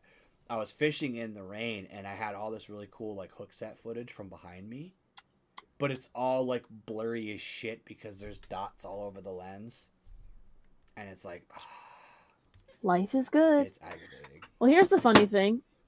While we sit here and talk about camera mounts, this is the pile of mounts that I bought for this bus, and I had originally set them all up, and then I totally took them down because we weren't finished. So what I did, ladies and gentlemen, is I have expensive taste. It's not necessarily the expensive She has taste. expensive taste on Temu. She buys all the finest Temu products. That's why I shop on freaking Temu, my guy. Do I have a tripod now? And Scott, let me know how those Damn it. Evo minis are. I want to try those out. I want to see how they are. If they're much different than the Chatterbait mini. I saw you guys were talking about that in the chat. I want to. Yeah, Scott. That Evo tungsten I want to try too, just to see if it is any different. So what I did, I went on the Temu. These, aside from this ball mount, but this is like a $2. They call it a trail cam mount because it used to have a. It used to have a screw. That's great. I'm talking. Sorry. This is literally our reaction. You would think we were related by the way we act. Really. You would. So I bought these, and then I went on eBay and I found the Joby Gorilla Pods, the original ones, you know, that Casey Neistat was all about. And I bought like 5 of them for like $10 or $12. Some of them were $15. I spent a lot of money on them because the ball head is more expensive. If you just bought the ball head on Amazon, it's like $35 or something. That's a cool. So I did that. Yeah, it has this little guy.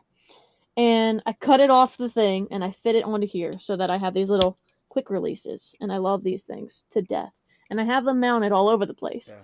But the thing I like about this is that I can have it for my regular camera, or I can put the GoPro, you know, tripod mount on here. Yeah. And then I wanted them all the same. I used this style tripod head on my regular handheld tripods, and I wanted it in my bus too because I'm lazy and I get frustrated when I have to change stupid things. So if I can just clip it off and then put it in my handheld and go. Stupid accessories that I carry in a backpack with me. Ask Janelle. I have an entire backpack full of fucking like weird accessories so that I can get the shot. It's dumb. Yeah, it's annoying though. Like as fun as it is, I've got so many extras of these. It's annoying though. The other cool thing is, especially for the bus, with these little pieces. Oh my god, it's gonna take me a minute to get that off. Ah! Everything's fine. Ugh. This is what we do. We nerd out.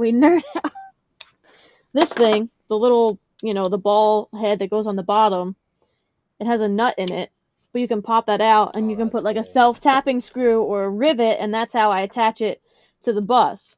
So like you'll just see around the bus, you'll see these little ball heads, or they'll have, you know, the ball head in this thing, and it just made my life a bit easier. So just wanted to share that fun fact, but I haven't reinstalled them. Can you see the one behind me in the bed? No, you can't. Anyway, but it has a phone holder on it. Do we want to know about the camera in your bedroom? Yeah, that's why I had to. That's why I stopped myself. Is that for a different social media channel that we don't know? No, it's for when I want to watch Netflix or something. So it's literally just a really shitty phone holder. This is the relationship we have. Is I can make that comment and she just completely rolls with it and just ignores the comment. Yep. So I have one of these mounts with a phone holder, and if I wanted to like mount one right here and I wanted to eat breakfast, and I mean sometimes I have the laptop, but sometimes I just have my phone and I just want to watch Netflix on my phone. Or if I want to film, my cooking area is gross, but I have one right here for, you know, overhead shots of like me cooking. Matter of fact, that was actually the angle we were essentially doing when we did the podcast in the bus, was that one. Yeah. So I have a bag. And some of them are going on the outside too. Like I have the sticky mounts for the GoPro. These, not so much, but like for the GoPro itself. And then I've drilled some holes, and I'll rivet those, or I'll self-tap them. I actually prefer riveting. I'll rivet them to the outside. Works great. Works great. You can look. You see the rivet. So you said you're fishing Saturday. Where are you fishing? I'm fishing that same snakehead spot that everybody loves. My cousin hit me up and he was like, yo, you want to go? And I was like, yes. Are you fishing all day? Yeah. Because I'll hit the water.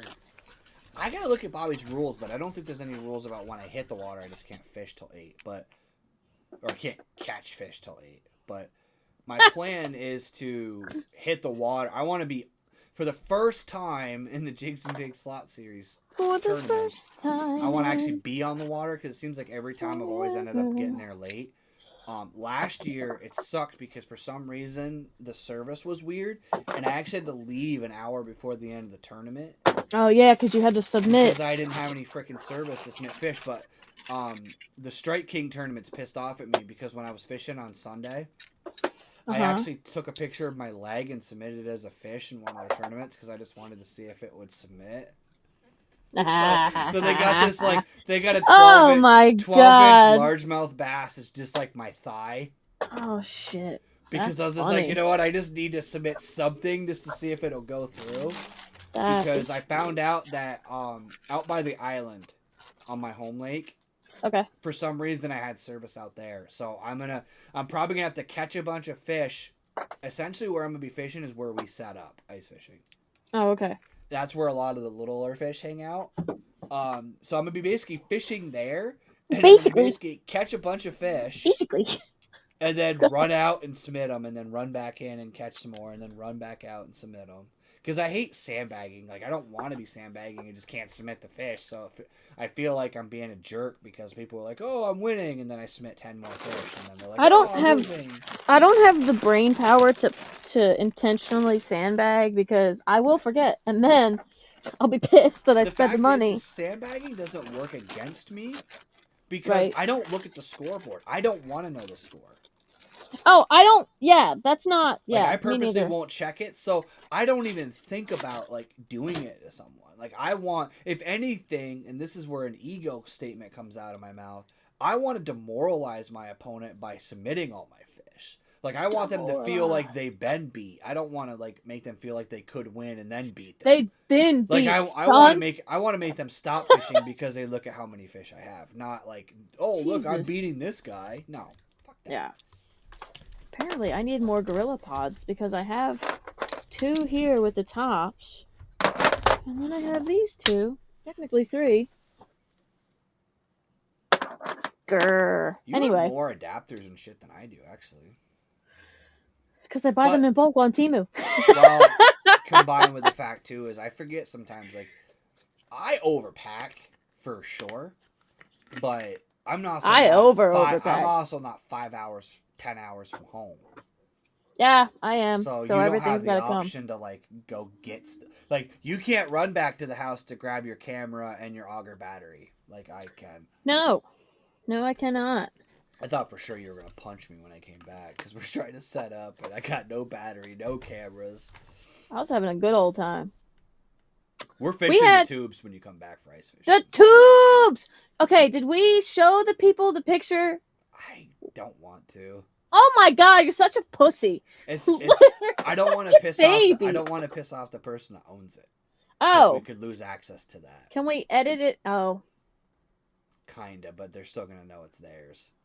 Alright, then that's we won't why do that. I'm sorry. I would show it. It's not a fear of wanting to not show it. It is I don't want to make that person mad because that is a very convenient. No, it is. Spot. I can get on that train. I guess I support that dream. That's probably honestly going to be the first place we ice fish in 2026. That'll probably be the very first place we go. We're going to get those big shiners too. Big sons of bitches. You know what they caught that big one on was a fucking bluegill. They were using like bass EWG hooks and bluegill. The fact that they were using EWG hooks, and I know why they were, but I just wanted to smack the shit out of them. But I know why they were. It's smart. It's just it looks so fucking stupid. Yeah. Sorry. I actually caught a couple of pike like a week later that had those hooks in them. That I had to like take the hook back out. About a week ago. So they must have broke them off. Probably. Yeah, those I love this. Pike in there, though. 17 pounds. That was a big pike. That was stupid watching that come out of that hole. It was insane.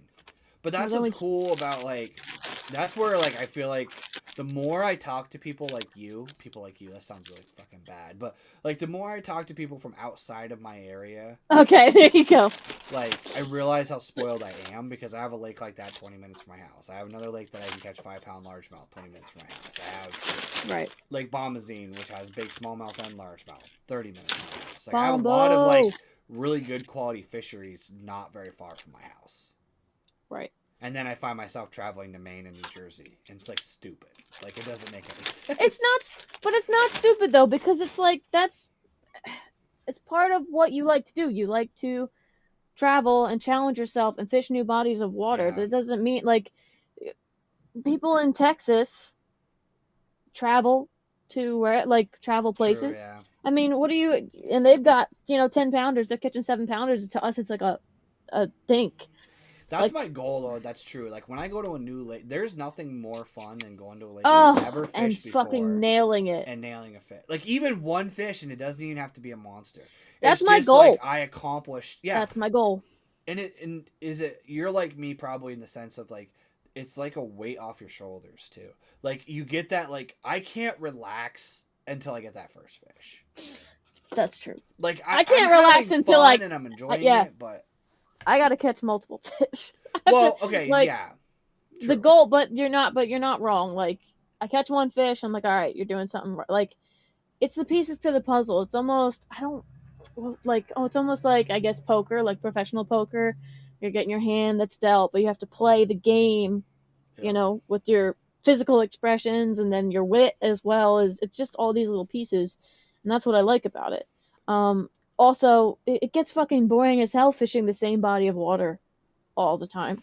See, I'm glad you say that because it's funny. Bear fishing gives me shit because like I have my home lake. And again, if you guys heard me in the beginning of the podcast, 13 or 14 largemouth. And this is not even pre-spawn fishing yet up here. Like we're talking they were ice fishing 3 weeks ago still. Like Right. like there was places that still have ice up here. Yeah. Water temp, the highest water temp I've gotten is 47. And that's in 3 feet of water. You go out in the deep water and it's mid 40s at best, And Right. I have caught every single time I've gone to my home lake at least 2, if not 5 largemouth. But and it sounds again this whole podcast is like me going it sounds cocky, but like this is a lake that I have hundreds of hours. This year, 2025, I've already fished it 3 times and I don't fish less than like 8 hours. No, So you it got to doesn't. think I'm literally 24 hours in 2025 on the 17th of April. Yeah. So like I literally am at the point where I don't even need my fish finder. I can go, there's 12 feet of water. Like Janelle was getting irritated with me because I was actually being like a smartass. I was like, yeah, I caught a pike right there and there's 12 feet of water right here, but there's 8 feet of water over here. There's grass flat right here. Like I don't even need chart plotter. I can give you the full topography of that map, that whole lake, especially that one half, to the point where I can literally go to that lake and say, okay, if the fish aren't here, they're here. Right. And it's fun and it's really cool to make content and it's really cool to make videos for you guys. Yeah. But it's not a challenge. That's why I do tournaments. That's why I do Yeah. the stuff that I do is because I want to get better. I want to improve. I'm actually starting I have a fish journal this year that I'm keeping track of all my fish catches again. I'm adding it to older data just to kind of have a, cumulative data supply, but I'm Right. literally measuring every fish this year. And if I don't measure it, I'm kind of just putting it in as 10 inches, which isn't even minimum. I just feel like it's a good trade-off. Like if it's small enough, Right. then I'm like, it's just 10 inches. But at the end of the day, I'm trying to be more analytical about how I fish, and it's not really for the content side. It's Right. really for I want to get my average up. Like I want to be able to say I can go to a lake and catch a 15-inch average. I'm not looking to catch, 20-inch average. I'm in Vermont. That's not easy to do. There's some lakes that just don't have those. There's a 10-pounder in every lake. I'll tell you right now, there is one. You're probably not going to catch it because it got to 10 pounds because it knows how to avoid us. But I'm trying to be more detail oriented in what I'm doing and find the little details. And there's 2 reasons for that. One is to challenge myself, and I'm going to be fishing, and you guys are going to see it, and Janelle and me have talked about it a little bit, and you guys don't even know that I've been trying to record and complete a video series about Lake Bombazine for 2 years now, and I'm getting closer, and I have a bunch of episodes pre-recorded, but I'm not going to release them until it's a complete show. So it's going to be a little bit weird for some of you, because those of you who follow my channel, you're going to be like, oh, look, he's in his old town again. Why the hell is he fishing? That's because it was filmed in 2024. But I'm trying to like challenge myself more and get better at fishing techniques that I don't know. One, so I can teach people how to do it better. But also, I'm trying to challenge myself more because it gets boring just catching fish. Like, I want to be better overall. Yeah, I get that. It's I just get how that. I am. Are you putting the dates on your videos? I'm not. And the reason for that is, and I'll be honest, some days, some videos are not in chronological order that you guys see them in, for the Right. simple fact that there is times where, as a matter of fact, just to give you guys perspective, up until the last 2 videos on my channel, every video you've seen this year was filmed last year. No, I mean for your series, like for your Bombo So I'm actually thinking series. about reworking some of those. So I already Okay. made them; they're already uploaded. But I'm thinking about doing some more detail on them, and Okay. essentially what I'm kind of doing is I'm going to give you guys on the live a little bit of a preview. Is that series is more like a TV show. It's not really my normal style of content. It's more like watching a weekly TV show, and I'm kind of considering this year's filming like season 2. You ever be expecting flavor and you realize that you just put water in a fucking Propel bottle? I've done that. Ugh! Ugh! This is Gatorade, but it's also half water because I topped it off. Yeah, Cheers. see, you don't think that we're like mentality. But no, that series basically this year is going to be, like season 2. Right. And I was actually, you literally would be watching the first episode this week if I had left the release schedule the same. But I felt like I would rather make the full series. And again, I'll give you guys kind of like a trailer for it. Is literally Lake Bombazine has been my nemesis for years. It is a lake that I have never had good success on. And I wanted to figure it out because at the time I had a tournament there. But also, it's a big body of water that everybody around me goes, oh my god, the fish are so big and you catch so many quality fish out of there. And And you I'm don't. like, I catch fucking dinks, and I never the day I was talking to Janelle when she caught that snakehead, that's where I was, and I didn't catch a goddamn thing all day. So I'm trying to like make a video series about, it sounds really stupid, but I'm making a video series about how I suck at a lake and how I'm trying to overcome that. And that's why it's a little bit different content, because it has a lot more detail and map charts and more, like, there's literally going to be episodes where I don't catch fish Yeah. at all. It's going to be me Yeah. going, okay, I suck today. This is what I need to do to adjust. It's more like a I Steve suck Irwin today. type of video where I'm out in the wilderness adventuring. Don't you dare. Don't you dare compare yourself to fucking Steve Irwin. God rest your soul. Don't you dare. Don't even. Don't even. He is the great. Wow. Top 5. Top Fair enough. 5. Here's the thing with like content and all that. It's like you don't have to justify what you make. You feel like you do, but you don't. Okay? Like if you film a video and it's mundane to other people, but for you it was a good day, it was a good time editing it, you like what you made, freaking put it up there. Who gives a shit? Well, And if it was a day where you were rocking out, then that's good too. But it's storytelling. It's what we're doing as creators. We're telling a story. So whatever happens in the video is what happens. Yes, it would be epic to be like, biggest redemption ever. I've conquered this, blah blah blah. Yeah. I might do this whole bike thing and literally not even get a mile in and be like, Right. not for me. I failed. But that's it is what it is. Like you don't know. That's what kind of makes fishing great, though, if you think about it, because like that's where my biggest thing about fishing this year is I wanna. It sounds really stupid. I'm going to make it a goal to not fish my home lake as much. So the That's a places good that goal, though, the for you, places, the especially. times that I would default, like you guys don't even understand how many times I fished that lake.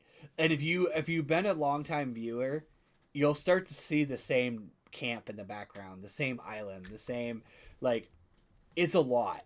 It is a lot. And the problem is it's like, man, I don't know where I should go this weekend. I go there. I'm trying to force myself to default to Bombazine and learn it Okay. instead of defaulting to my home lake. And the Yeah. reason for that is because the only way, kind of putting my teaching hat back on, the only way to get better at fishing is to fish. I would Yeah. love to pretend to tell you that you need to watch all of BInya Outdoors' entire catalog of videos and that's going to make you a better fisherman. Watch all of Tactical Bass and it's going to make you a better fisherman. It's going to give you information. It's going to give you knowledge. But the only way to get better at fishing is to cast a hook bait, bring it back, and cast it again. And just Well, I'll tell you. it's building that database. I'll tell you right now. I think that is the layout to be successful in anything. You Yeah. can't watch movie. You can't watch 10,000 hours on welding and think Yep. that you're going to be able to go put a ship together. True. You're not. You got to do it. You can get all that knowledge and you can see the visual aid, but if you're not boots on the ground, you're not getting anywhere. Right. Like that's part of it. And I think that's very good for you. And that's like that challenge for you this year is good. Like for me, the Snakehead Lake, I only fish it early spring, and I'm only going to I really like being on the water when there's not a lot of people. If there's like one or two people on the lake, I'm like, I'll deal with it. Like, Right. because my bodies of water aren't that big. And No. it's like, I already know that they're being pressured. I'm trying to go on a day where they're not being pressured and I can kind of, have my time. Yep. But like once the tournaments and all start, like I stopped fishing that lake. Yep. I bop around, but I stop. Like my bank fishing spot that I've always fished in the spring, I hit it once this year with my brother, which was like a very rare occurrence. And that's probably it. Like, I had the kayak, so I should talk to my boy Maine and have you guys should meet up. okay. Is this the guy that lives here? He lives in northern Jersey. Yeah, he's Yeah. Mainstream Fishing is his actual channel. He has a podcast and everything too. Okay. You guys, I should get you guys connected because you guys could probably meet in the middle and fish a little bit because he fishes a bunch of like random places like throughout the state and stuff. So Yeah. Well, like I said, this year I really wanted to explore New Jersey a little bit. I feel like I need to kickstart that. Like this weather is not putting me in the mood to want to explore, which is annoying because it's like, come Scott on. Vermonter was saying like waters are still cold in Vermont. Like if you got water temps for me, Scott, put that in the chat because I'm kind of curious. But I've been wanting to go down that way. Like I said, there's Somerset. There's a couple of ponds down there. I've been like debating on. There's a few places, but the problem is some of those ponds down there are like 60 acres, like the size of Burr Pond when we went there. Yeah.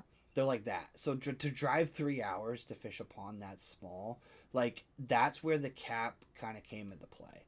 Because if I'm gonna do it now that I have 3-day weekends, I could drive down there on a Friday morning and fish 2-3 of those ponds, stay the night, come home, and then make it worth the journey. Right. But the thing is this year, and everybody hears New Englanders bitch about the weather. It's kind of so fucking cliche. It's unbelievable, but it is true. But this year, literally, it could be 70 on Monday, and you wake up to an inch of snow on Tuesday. It's been really bad. So it's tough because it's not the conditions that stop me from fishing. From here until November. And I'm actually planning on trying to fish right up until deer hunting. And honestly, if I'm still catching fish, I might not even deer hunt and just fish. But because my native doesn't get water in it like my old town used to. So, yeah, it's that's a kind big of nice. factor. My feet aren't cold. But the fact is, I fish 3 days a week from now till November. I don't give a shit. Short of an El Nino, I'm hitting the water. Or I sent Hurricane Janelle Sandy. videos from Sunday. He said, "Would you fish it?" I was fishing in 2.5 foot waves on a small lake, and I was pedaling into him. I was riding him sideways, sitting sideways in my swivel seat, just casting a chatterbait and slow rolling it and loving it, giggling the whole time. Like Yeah, I'm that's the stupid. best part. I'm stupid and not like I'm safe about it to an extent, and I'll admit I'm not the safest. Like I don't have a dry suit. I don't have all the stuff that I probably should have. Right. But the thing about my database of lakes in the area is that if there's a 35-mile-an-hour north wind, yeah, I'm not fishing Champlain.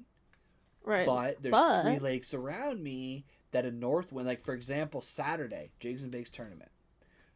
Forecast is 32-mile-an-hour wind gusts with a sustained wind of 15 miles an hour and rain. Potential rain. That's what we've been getting. That's like, we have one day where it's like this, and then the next 3 days is like that, and I'm like, it's cold rain. It's not even warm. It's fucking cold. I was on the water, and I had the claw. I couldn't open my hand. By the end of the day, my hand was stuck. For those of you on audio only, I'm literally sitting here like my hand was stuck like this. And my feet hurt, my back hurt. I have a bad ACL and sciatica, so when I hit that cold weather at some point, my back is just rock hard. But like bad ACL and sciatica. Yeah. My sciatica was flaring. Yeah. I call it my knee-dar because I know when I'm like that old guy that knows it's gonna rain because my knee swells up the day before. But literally, I couldn't feel my fingers anymore. I couldn't feel my face anymore, and I was actually fishing Burr Pond, as a matter of fact, and I just kept fishing. But like, it is miserable to fish in those conditions, and unfortunately, it's different a month from now. Right. Yeah. It's quick. When that spawn hits and they're active, it's worth suffering. When you spend 6.5 hours and you come home and you literally sit in your truck after fishing and you can't record your outro because you keep shivering, you need to like rethink your life's decision because you only caught a 12-inch bass that day and didn't even make a video out of it. So like, but that's the thing is, from here till November, I fill a like 365 fishing season from April to November. Yeah, he's working like a full 9 to 5 on the water. That's basically the amount of hours he puts in. Literally tomorrow, I'm leaving my house at 5:30. Gonna be on the water by 8. Gonna be fishing with bear fishing until 4. He's leaving at 4. There's a possibility if we're catching, because this has smallies and largies. Oh, nice. It's a dual lake, and it's fairly small-ish, but it's got a cool makeup because one side of it's all grass flat with like pads, but then the other side is all sand flat. Right. And ledges, so you have a little bit of everything. If they're biting the whole time, and he's got to go back, fucking hell, I may not go back with him. I may fish even longer. And the thing is, then Saturday, I'm going to be fishing 8 to 4 minimum because I've got to beat Brody. I've got to beat him. Apparently, it's supposed to be 76 in Central Mass, so he's going to cheat. Supposed to be, we're getting like 42 degrees on Saturday or something, and then 70 degrees on Sunday. So I tell you what, Brody, we're gonna do a bet right here on the podcast. If you beat me, I'm gonna bring you on to talk about how he beat me. Episode after, just to come on and laugh at me. You don't even have to stay for the whole show. You can just come on, talk some shit, and then we'll boot you back out. You can literally come on, or even send me a video of you trash talking me, and I will air it on the podcast next episode. So we'll do a little bet. All right. That's great. I'm gonna enjoy that. Brody's a cool kid, and he's really. I had him on the show, and he's like pretty smart, like, which is another weird that was a weird conversation to have with a 12-year-old. Well, so the first thing I did as a parent, I have the respect of, I made Brody have his mom contact me, and I was like, I want your mom's okay. I know he posts TikToks and Instagrams, and he has all kinds of content out there. So I figured it was all right. But I was like, hey, look, I'm a 38-year-old dude asking to have your kid come talk on the internet. It's a little I'm listening. weird. So I'm in a like, I ghetto wanted to parking make lot, just sure so there y'all know. wasn't like some weird like thoughts about like what my intentions were. So I was like, I would like to just have a conversation with your mom to make sure it's cool. But talking with Brody, like Brody knows a lot more than I ever did at that age about fishing techniques and thoughts and processes. And what do you got neighbors? 1 second. I think Janelle's got some neighbors. I have to turn my lights off. I don't want to fucking be seen. I think she's attracting some locals. Is somebody whistling? So yeah, that's. What the fuck is going on? Okay, so I am in a very ghetto town, and it is after hours. I think somebody wants to see if Janelle wants to buy some little baggies or something. I think is what's going on there. No, I just hear like teenagers being fucking stupid, but it also sounded like they were arguing. You know how you can't tell anymore, like nowadays? Yeah. At least I have my my Berna up there, my pistol, so it's fine. Yeah. Whatever, I don't know. I almost got in trouble at work today. Why? That's so stupid. My redneck ass should not be working in a professional office environment. So we had a fire drill today. They do this sometimes. So we went outside, and the CEO was kind of going through, what we should have done, because we've never had one of these before. So like a lot of people don't know what the rules are. I'm listening, but if you want to watch me possibly get murdered, I'm just gonna. Yeah. The fuck am I You hearing? are now seeing the front of the bus. So you guys are getting a tour, one podcast at a time. I don't know where they are. That's what's I can hear them. Yeah. Wait, hold on. I see them. They're probably sitting on your platform back there. They're in a car. Oh, they're driving. 40. They're in a car. It's like 6 boys. They're boys, ladies and gentlemen. They're boys. Oh, and now they're speeding. Okay, cool. No fight. Nobody died. Perfect. Sorry. Oh, you're all good. It's just like Bobby and mine's podcast when we were at the boat ramp, and we're like, there's some fucking dudes at the boat ramp. We should go check this out. Why did our power go out? Yeah. Yeah. The whole campground lost power. Yeah, the whole campground lost power, except it was just Janelle's bus, and it was BInya.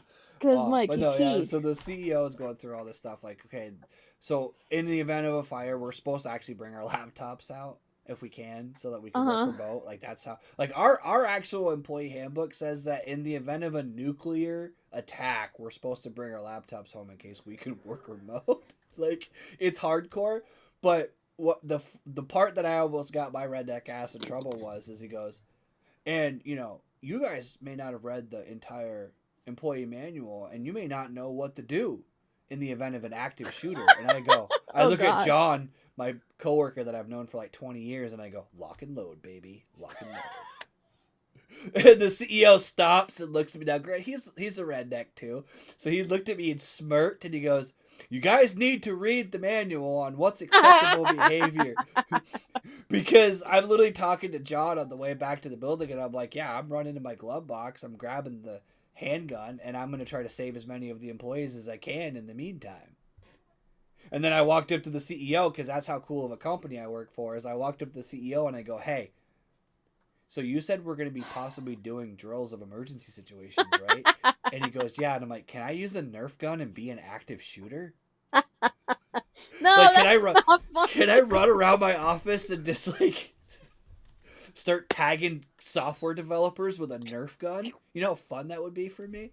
But that's the thing, is that's how redneck I am. Is like my first instinct when he said, "Do you know what to do in the event of an active shooter?" I'm like, lock and load, baby, because I'm in. Put me in, coach. Like I live in a stand your ground state, baby. Like there's no permits, there's no concealed carry here. You can have dinner with your AK-47 on the table if you feel so compelled. It doesn't really matter here. So like, now down by you, there's a whole different subset of rules on that shit. But half of Yeah. the stuff I own, I'd be a felon if I brought it with me to your house. But Yeah. there's a lot of Yeah. matter of fact, there's that bridge I was talking about in New York. If I cross that bridge with my handgun in my glove box, I've committed a felony at that point. Like, you got to know these rules, but These kids are just like joyriding through this parking lot, beeping at each other, screaming at each other, doing like burnouts. so the other day I went to It's Walmart. great. Completely non-fishing topic, but you guys seem to enjoy listening to us banter, so we'll keep going. Yeah. I pulled into Walmart and there was like kids like sitting in the back of a pickup truck drinking at Walmart, and I was like, this is the most Vermont fucking thing I've ever seen. They Well, were drinking out of paper bags, like it was like straight up like. Was it you that I called and told you that those teenagers were making out at the boat ramp and I had to Yep. have them move? You had to move so you could launch your kayak. Yeah. Well, they were okay. So like this, Yeah. it was funny, and I was like, "Good for you guys!" Like, I'm glad that you young kids still do this shit. But they were parked in the boat ramp, and it's really there's only a spot for one car, and they were facing the water. And so I like pull up on the side and I do my thing, and I see him, but I didn't see her for a while. I get out and like I saw him, he kept like leaning over. I thought he was just talking to someone. And I finally realized there was a girl with him, and I'm like, Yeah. oh my god, they're kissing. And then finally he was like, do you want me to move? I was like, if you could, like, I don't want to ruin your like makeout sesh, but It's like get that the day, fuck It's off. like that day I called you for the fucking sailboat. Yeah. We've had a lot of weird situations like that. So for those of you who didn't see the short and the videos I posted, I came back actually filming one of the episodes of that Bombazine series. I came back to the boat ramp and I kind of started to pull up, and there's two specific launches on this boat ramp, one on either side. And let's say the premiere version, the actual boat launch, The premiere, there's like yeah. a kayak launch on one side and then the actual boat launch on the other side. There Right. was a fucking sailboat just tied off, like blocking the whole ramp. No one in the parking lot. There was two trucks in the parking lot, mine and the bass boat that came in behind me. So I actually let him go and launch his boat because I'm in a kayak and I'm like, I can just pull up on shore and you can get your boat out on the kayak launch. Right. Whatever. So I called Janelle. I filmed it because I'm a content creator, and I'm like, look at this inconsiderate asshole, because we have a mutual friend that has a segment called "Fuck That Guy" on his Fuck podcast that guy. that I wanted to submit it to. So I'm filming it, and then I pack my kayak up, and I'm talking to Janelle about the day. And as I'm talking to Janelle, this fucking Jeep pulls in with a sailboat trailer, God and I'm damn. like, hold on. I gotta call you back. So I hang up on her, pull my phone out, zoom in, record this guy. And then I call her back. And I didn't think nothing of it. As a content creator, I'm like, I'm just going to edit this up and be like, look at this jerk off. The guy, after I get back on the phone with Janelle, goes, were you recording me? And you guys got to understand, I'm a lot smaller now than I was, but I was almost 350 at that point. Okay, I was like time out. 300. What I happened? just saw a 4-door car with a teenager standing in the sunroof with a Nerf gun, zooming past somebody else trying to shoot them with a Nerf fucking gun. Jesus Christ! I love it. I'm Hey, at sorry. least it's a Nerf gun. Anyway, At least it's no. a Nerf gun. It was red, orange. It was Nerf orange. So Gotcha. So I'm talking to Sorry. Janelle, and I'm like, you can't believe this guy actually showed back up. And she's like, really? And then, like, he comes out of his car and starts huffing it across the parking lot. And again, Yep. you have to understand, I'm smaller now, but I was like 340. So I'm 6 foot tall, 340, with a fucking kayak trailer and a redneck F-150. So I'm clearly not like accurate. some freaking little guy that's gonna like walk away. This guy goes, were you recording me? And I go, yeah, I have a YouTube channel I was recording. He goes, oh, okay. And he thought about it for a second. He goes, well, why? And I was like, because you're an inconsiderate fucking asshole that's been blocking the ramp for 2.5 hours.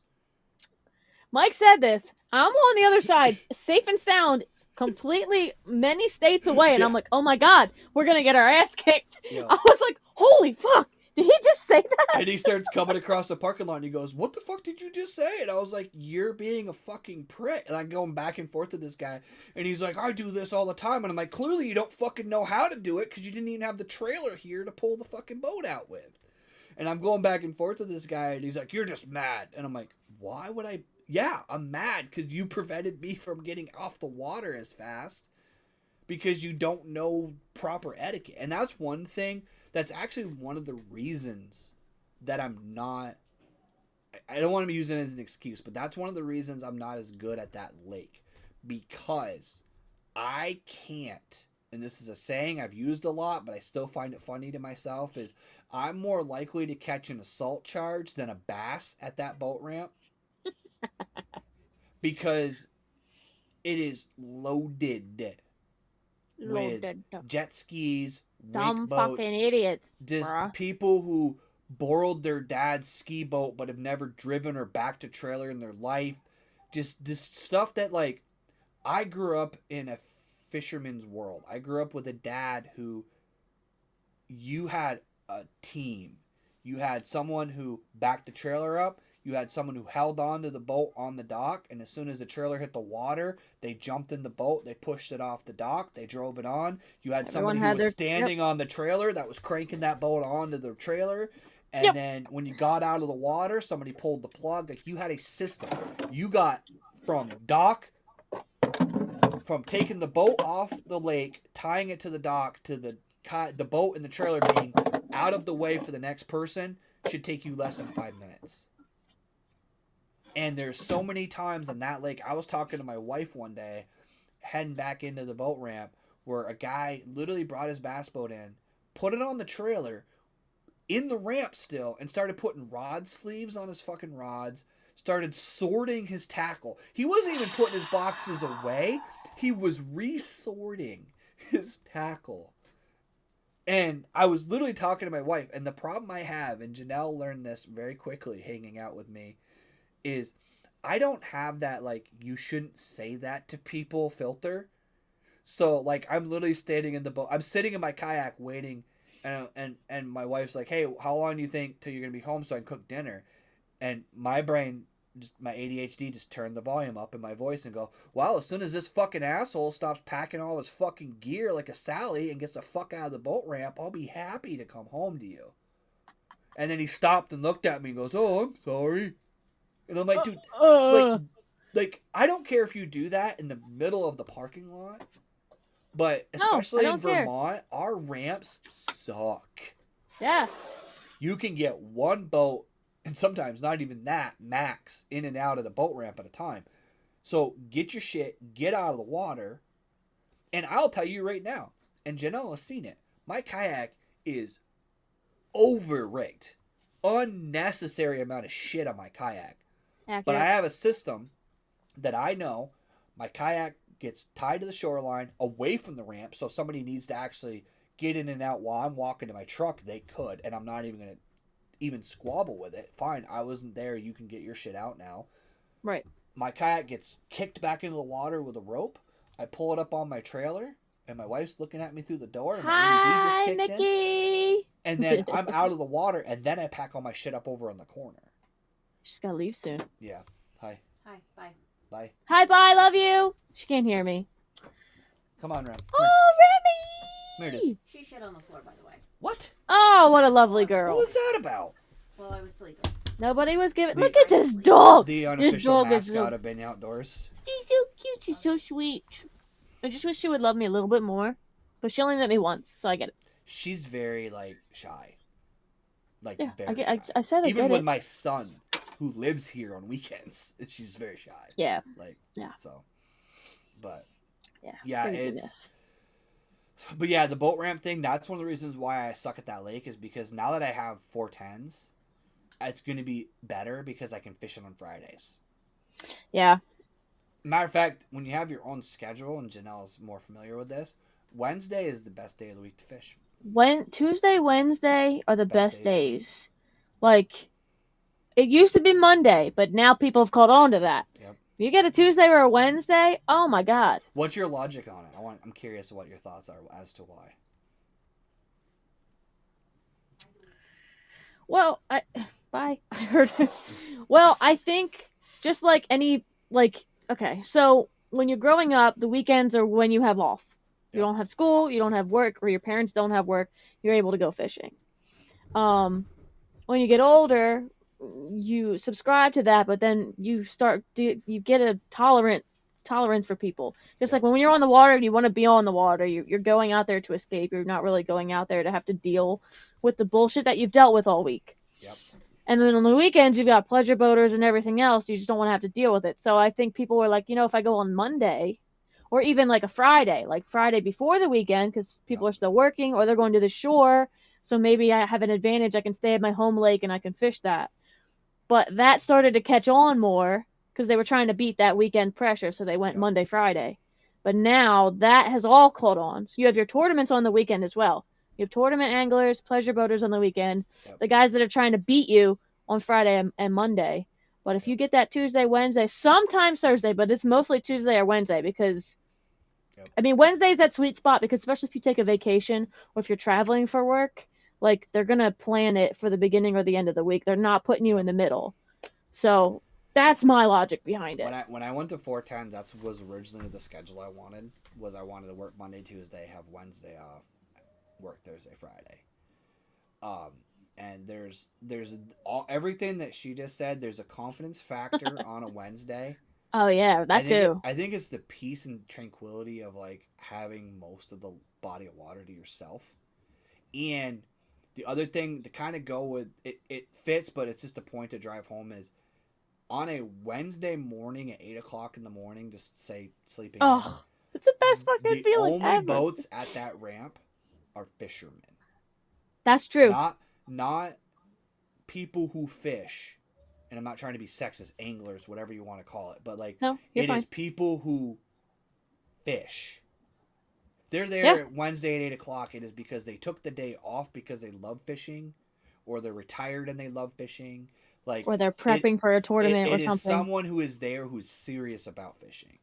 Correct. And you're going to stay out of each other's way, and you're going to have the code of conduct and the ethics of a fisherman, which is different than the lack of code of conduct and ethics from a jet skier. Sorry, but if you... They don't have a code of conduct. If you're a jet skier, I hope that your jet ski explodes. I just do. It's accurate. I've only been on a jet ski once in my life, maybe like twice in a weekend, and it was down the shore, on the ocean, not near people that were fishing. The only thing I hate more than jet skis is wake boats.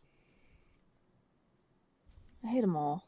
Wake boats are the most unnecessary thing in the world. Okay, I can understand the appeal of like oh my god, water boarding, water surfing, water skiing. Jesus Christmas, it took me a minute to get there. Waterboarding sounds fun, and even that with an actual ski boat, right, that goes fast. I get the appeal of going fast. I get the appeal of doing that. I do. I really do. I won't buy a motorcycle because I know I would kill myself on it because I like speed and I like being competitive in everything I do. Yeah. So that's why I don't own a motorcycle. It's not because I don't like speed or don't think that's cool. What I don't understand is a boat.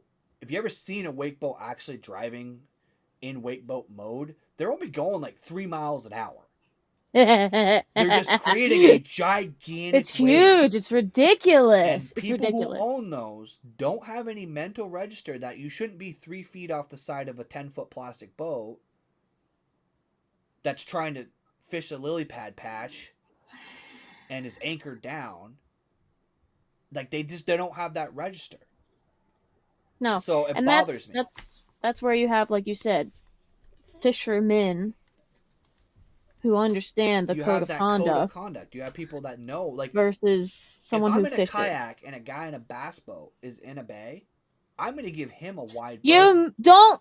You fucking stay away from him. Yeah. You either go across or you go around him. And you go the other way.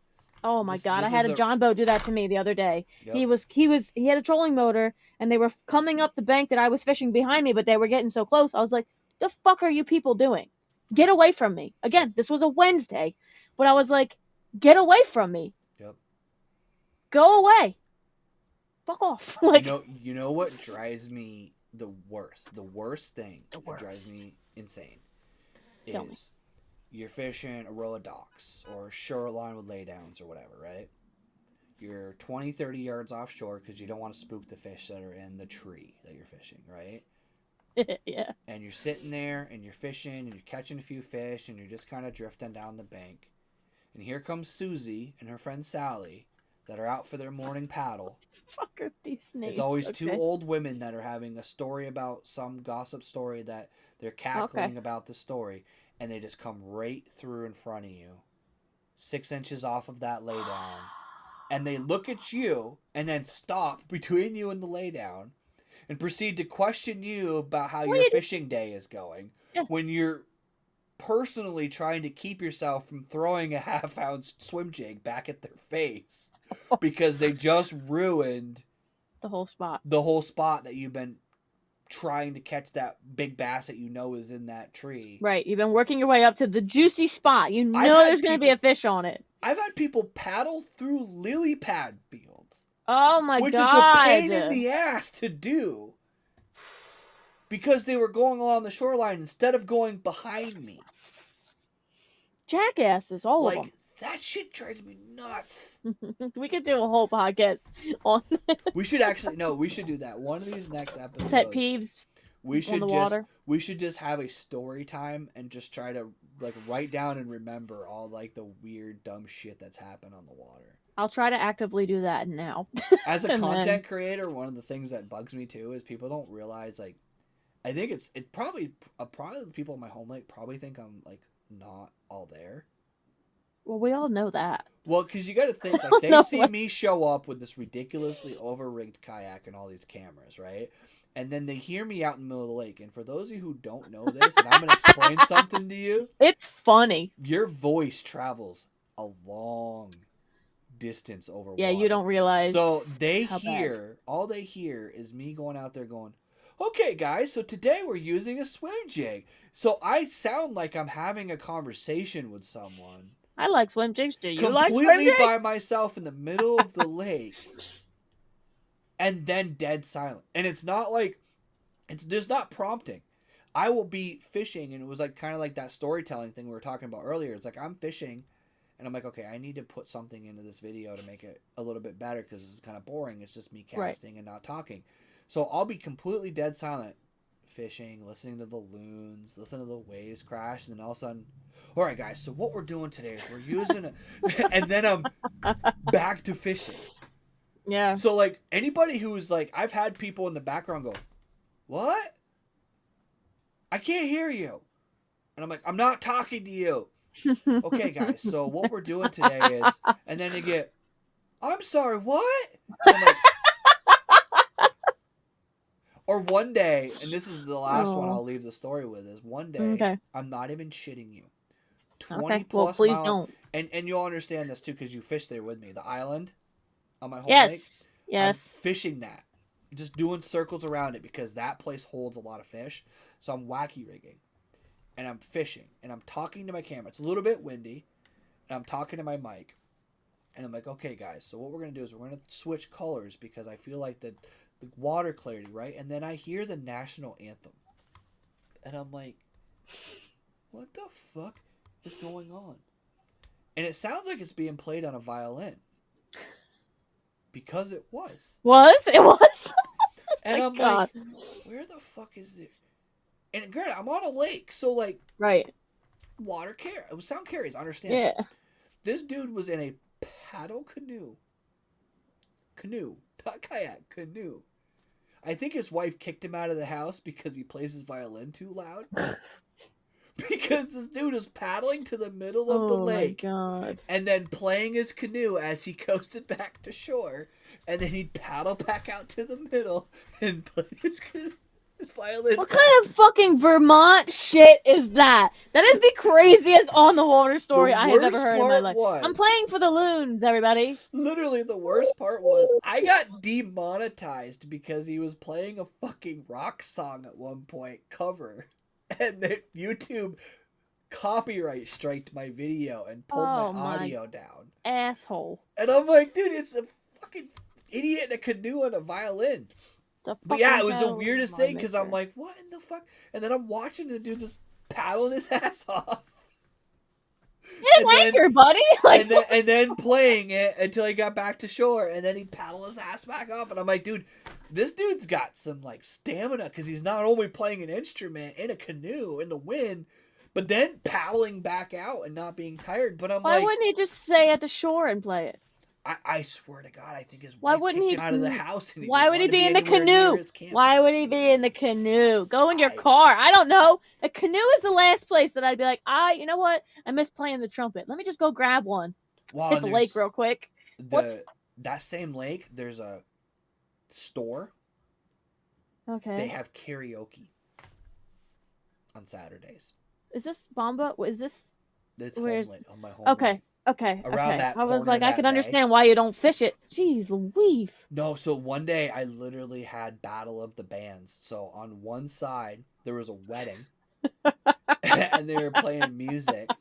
And I'm trying not to record the audio because again I can't use my audio and my video at that point. So if you guys ever wondered why all of a sudden my voice just cuts out and I just start playing music and you see me talking, but there's no audio in the video, it's because something happened in the background that I can't use because YouTube will pull my video.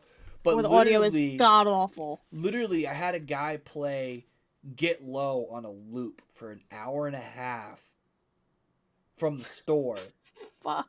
while I had like slow jams and like slow dance music coming from the wedding DJ over in the corner. And of course, my ADD can't handle that. Because I got to the window, to the wall, and then I got violins and fucking To sweat drop down my orchestra music. So I've got like Bach's Fifth Symphony and fucking Lil Jon mixing in my ADHD brain, and I'm just like, I don't know what to do right now. I can't handle this right now. Oh man. And yeah, then, that's and then of course insane. I'm pissed because my audio is all checked up from my video now because I can't.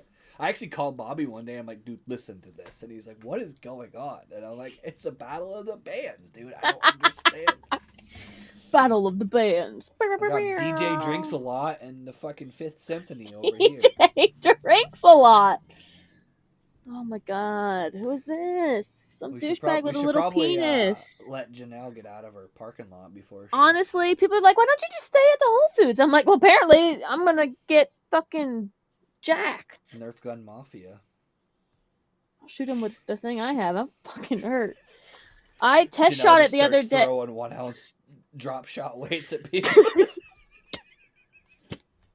Start pegging drop shot weights at Oh people. my god. And And then of you course, see me being- at the end of the night picking I them was back up. I was gonna say because Janelle's like, oh shit, those were the tungsten ones. Hold on, guys, I'll be right back.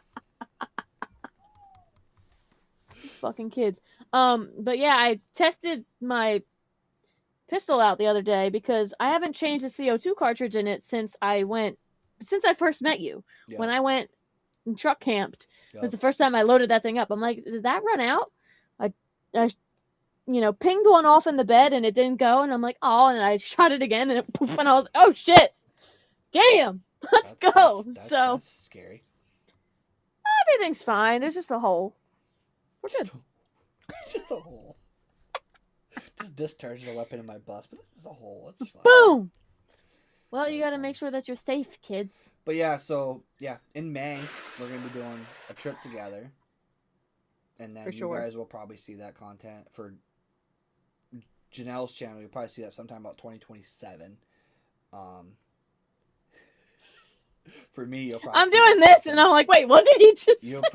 probably see it in July, June Yeah, for me, depending on what my dickhead. content schedule is. But from here on out, my goal is one video a week, one podcast a week, either with my not so co-host or one of my other. My not so people. co-host. Adam, I don't know if you're still here. It's after 10, but we will get that to you. If not tonight, tomorrow you will have the information for the winner of that. And I am so Absolutely. sorry that got totally used Yeah. in the world that of sucked. things.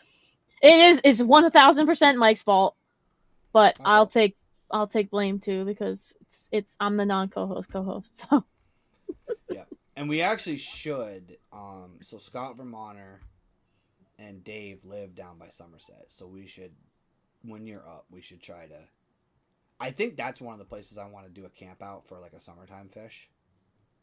Okay. Because it's supposedly loaded with smallmouth. It's a big reservoir. It has a lot of like that overhanging timber kind of structure. I love overhanging timber. So we could, and it's a place that we could easily just literally park your bus in the parking lot near the ramp. We could launch back and forth. Sick.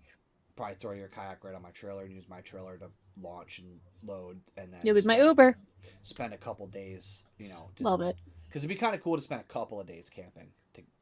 Oh yeah, consecutive, 100%. Instead of just doing like one night and then Walmart parking lot like before. You know what I mean? It's where I feel very comfortable.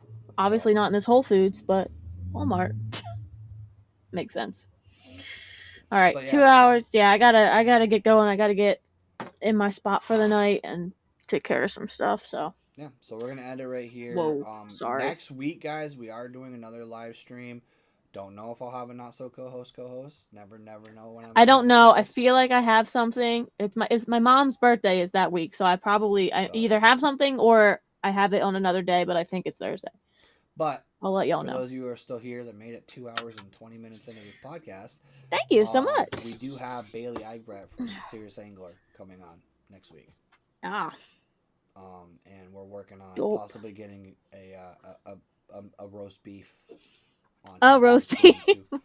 Getting a nice roast beef episode going too. So Yeah, and that'd be dope. probably my boy Rudd and my boy Balls and some other people. So Well, Rudd's on the list of people that I really would like to talk to. we're gonna get him on. He's got some. I mean, he announced it, so I can say he was supposed to come on a while ago, but he was having a baby. Yeah. So Congratulations, by the I was way. one of the few people that kind of knew about that ahead of time, but he was having a baby, so he's very busy as a parent. Understandable. Now. And he announced it, so I guess I can say it now. But he was actually supposed to be on that week, but then Yeah. that was kind of more important than the Spawn podcast. So Totally. we'll get him on in He another was. episode. They were spawning their own life. Yeah. So it's all I also good. want to try to get the boys from Bass and Brews on here and do like a collab pod at some point. Well, get your shit together. We're gonna get and- some guests on here. Come I on, gotta man. fill in all the spots that Janelle won't come on and talk to me. Exactly. She's too busy chasing Nerf gun kids out of parking lots at Whole Foods. I'm not chasing them. I want to get the fuck away from them. She's trying to chase I'll them. catch a felony or a misdemeanor, whatever the fuck, because I'm 30. Ugh. And if anything happens, it's on my hands. I can't wait to watch the news tonight. Today in New Jersey, a local girl was chasing young kids with Nerf guns. She was hitting them with a spinning rod,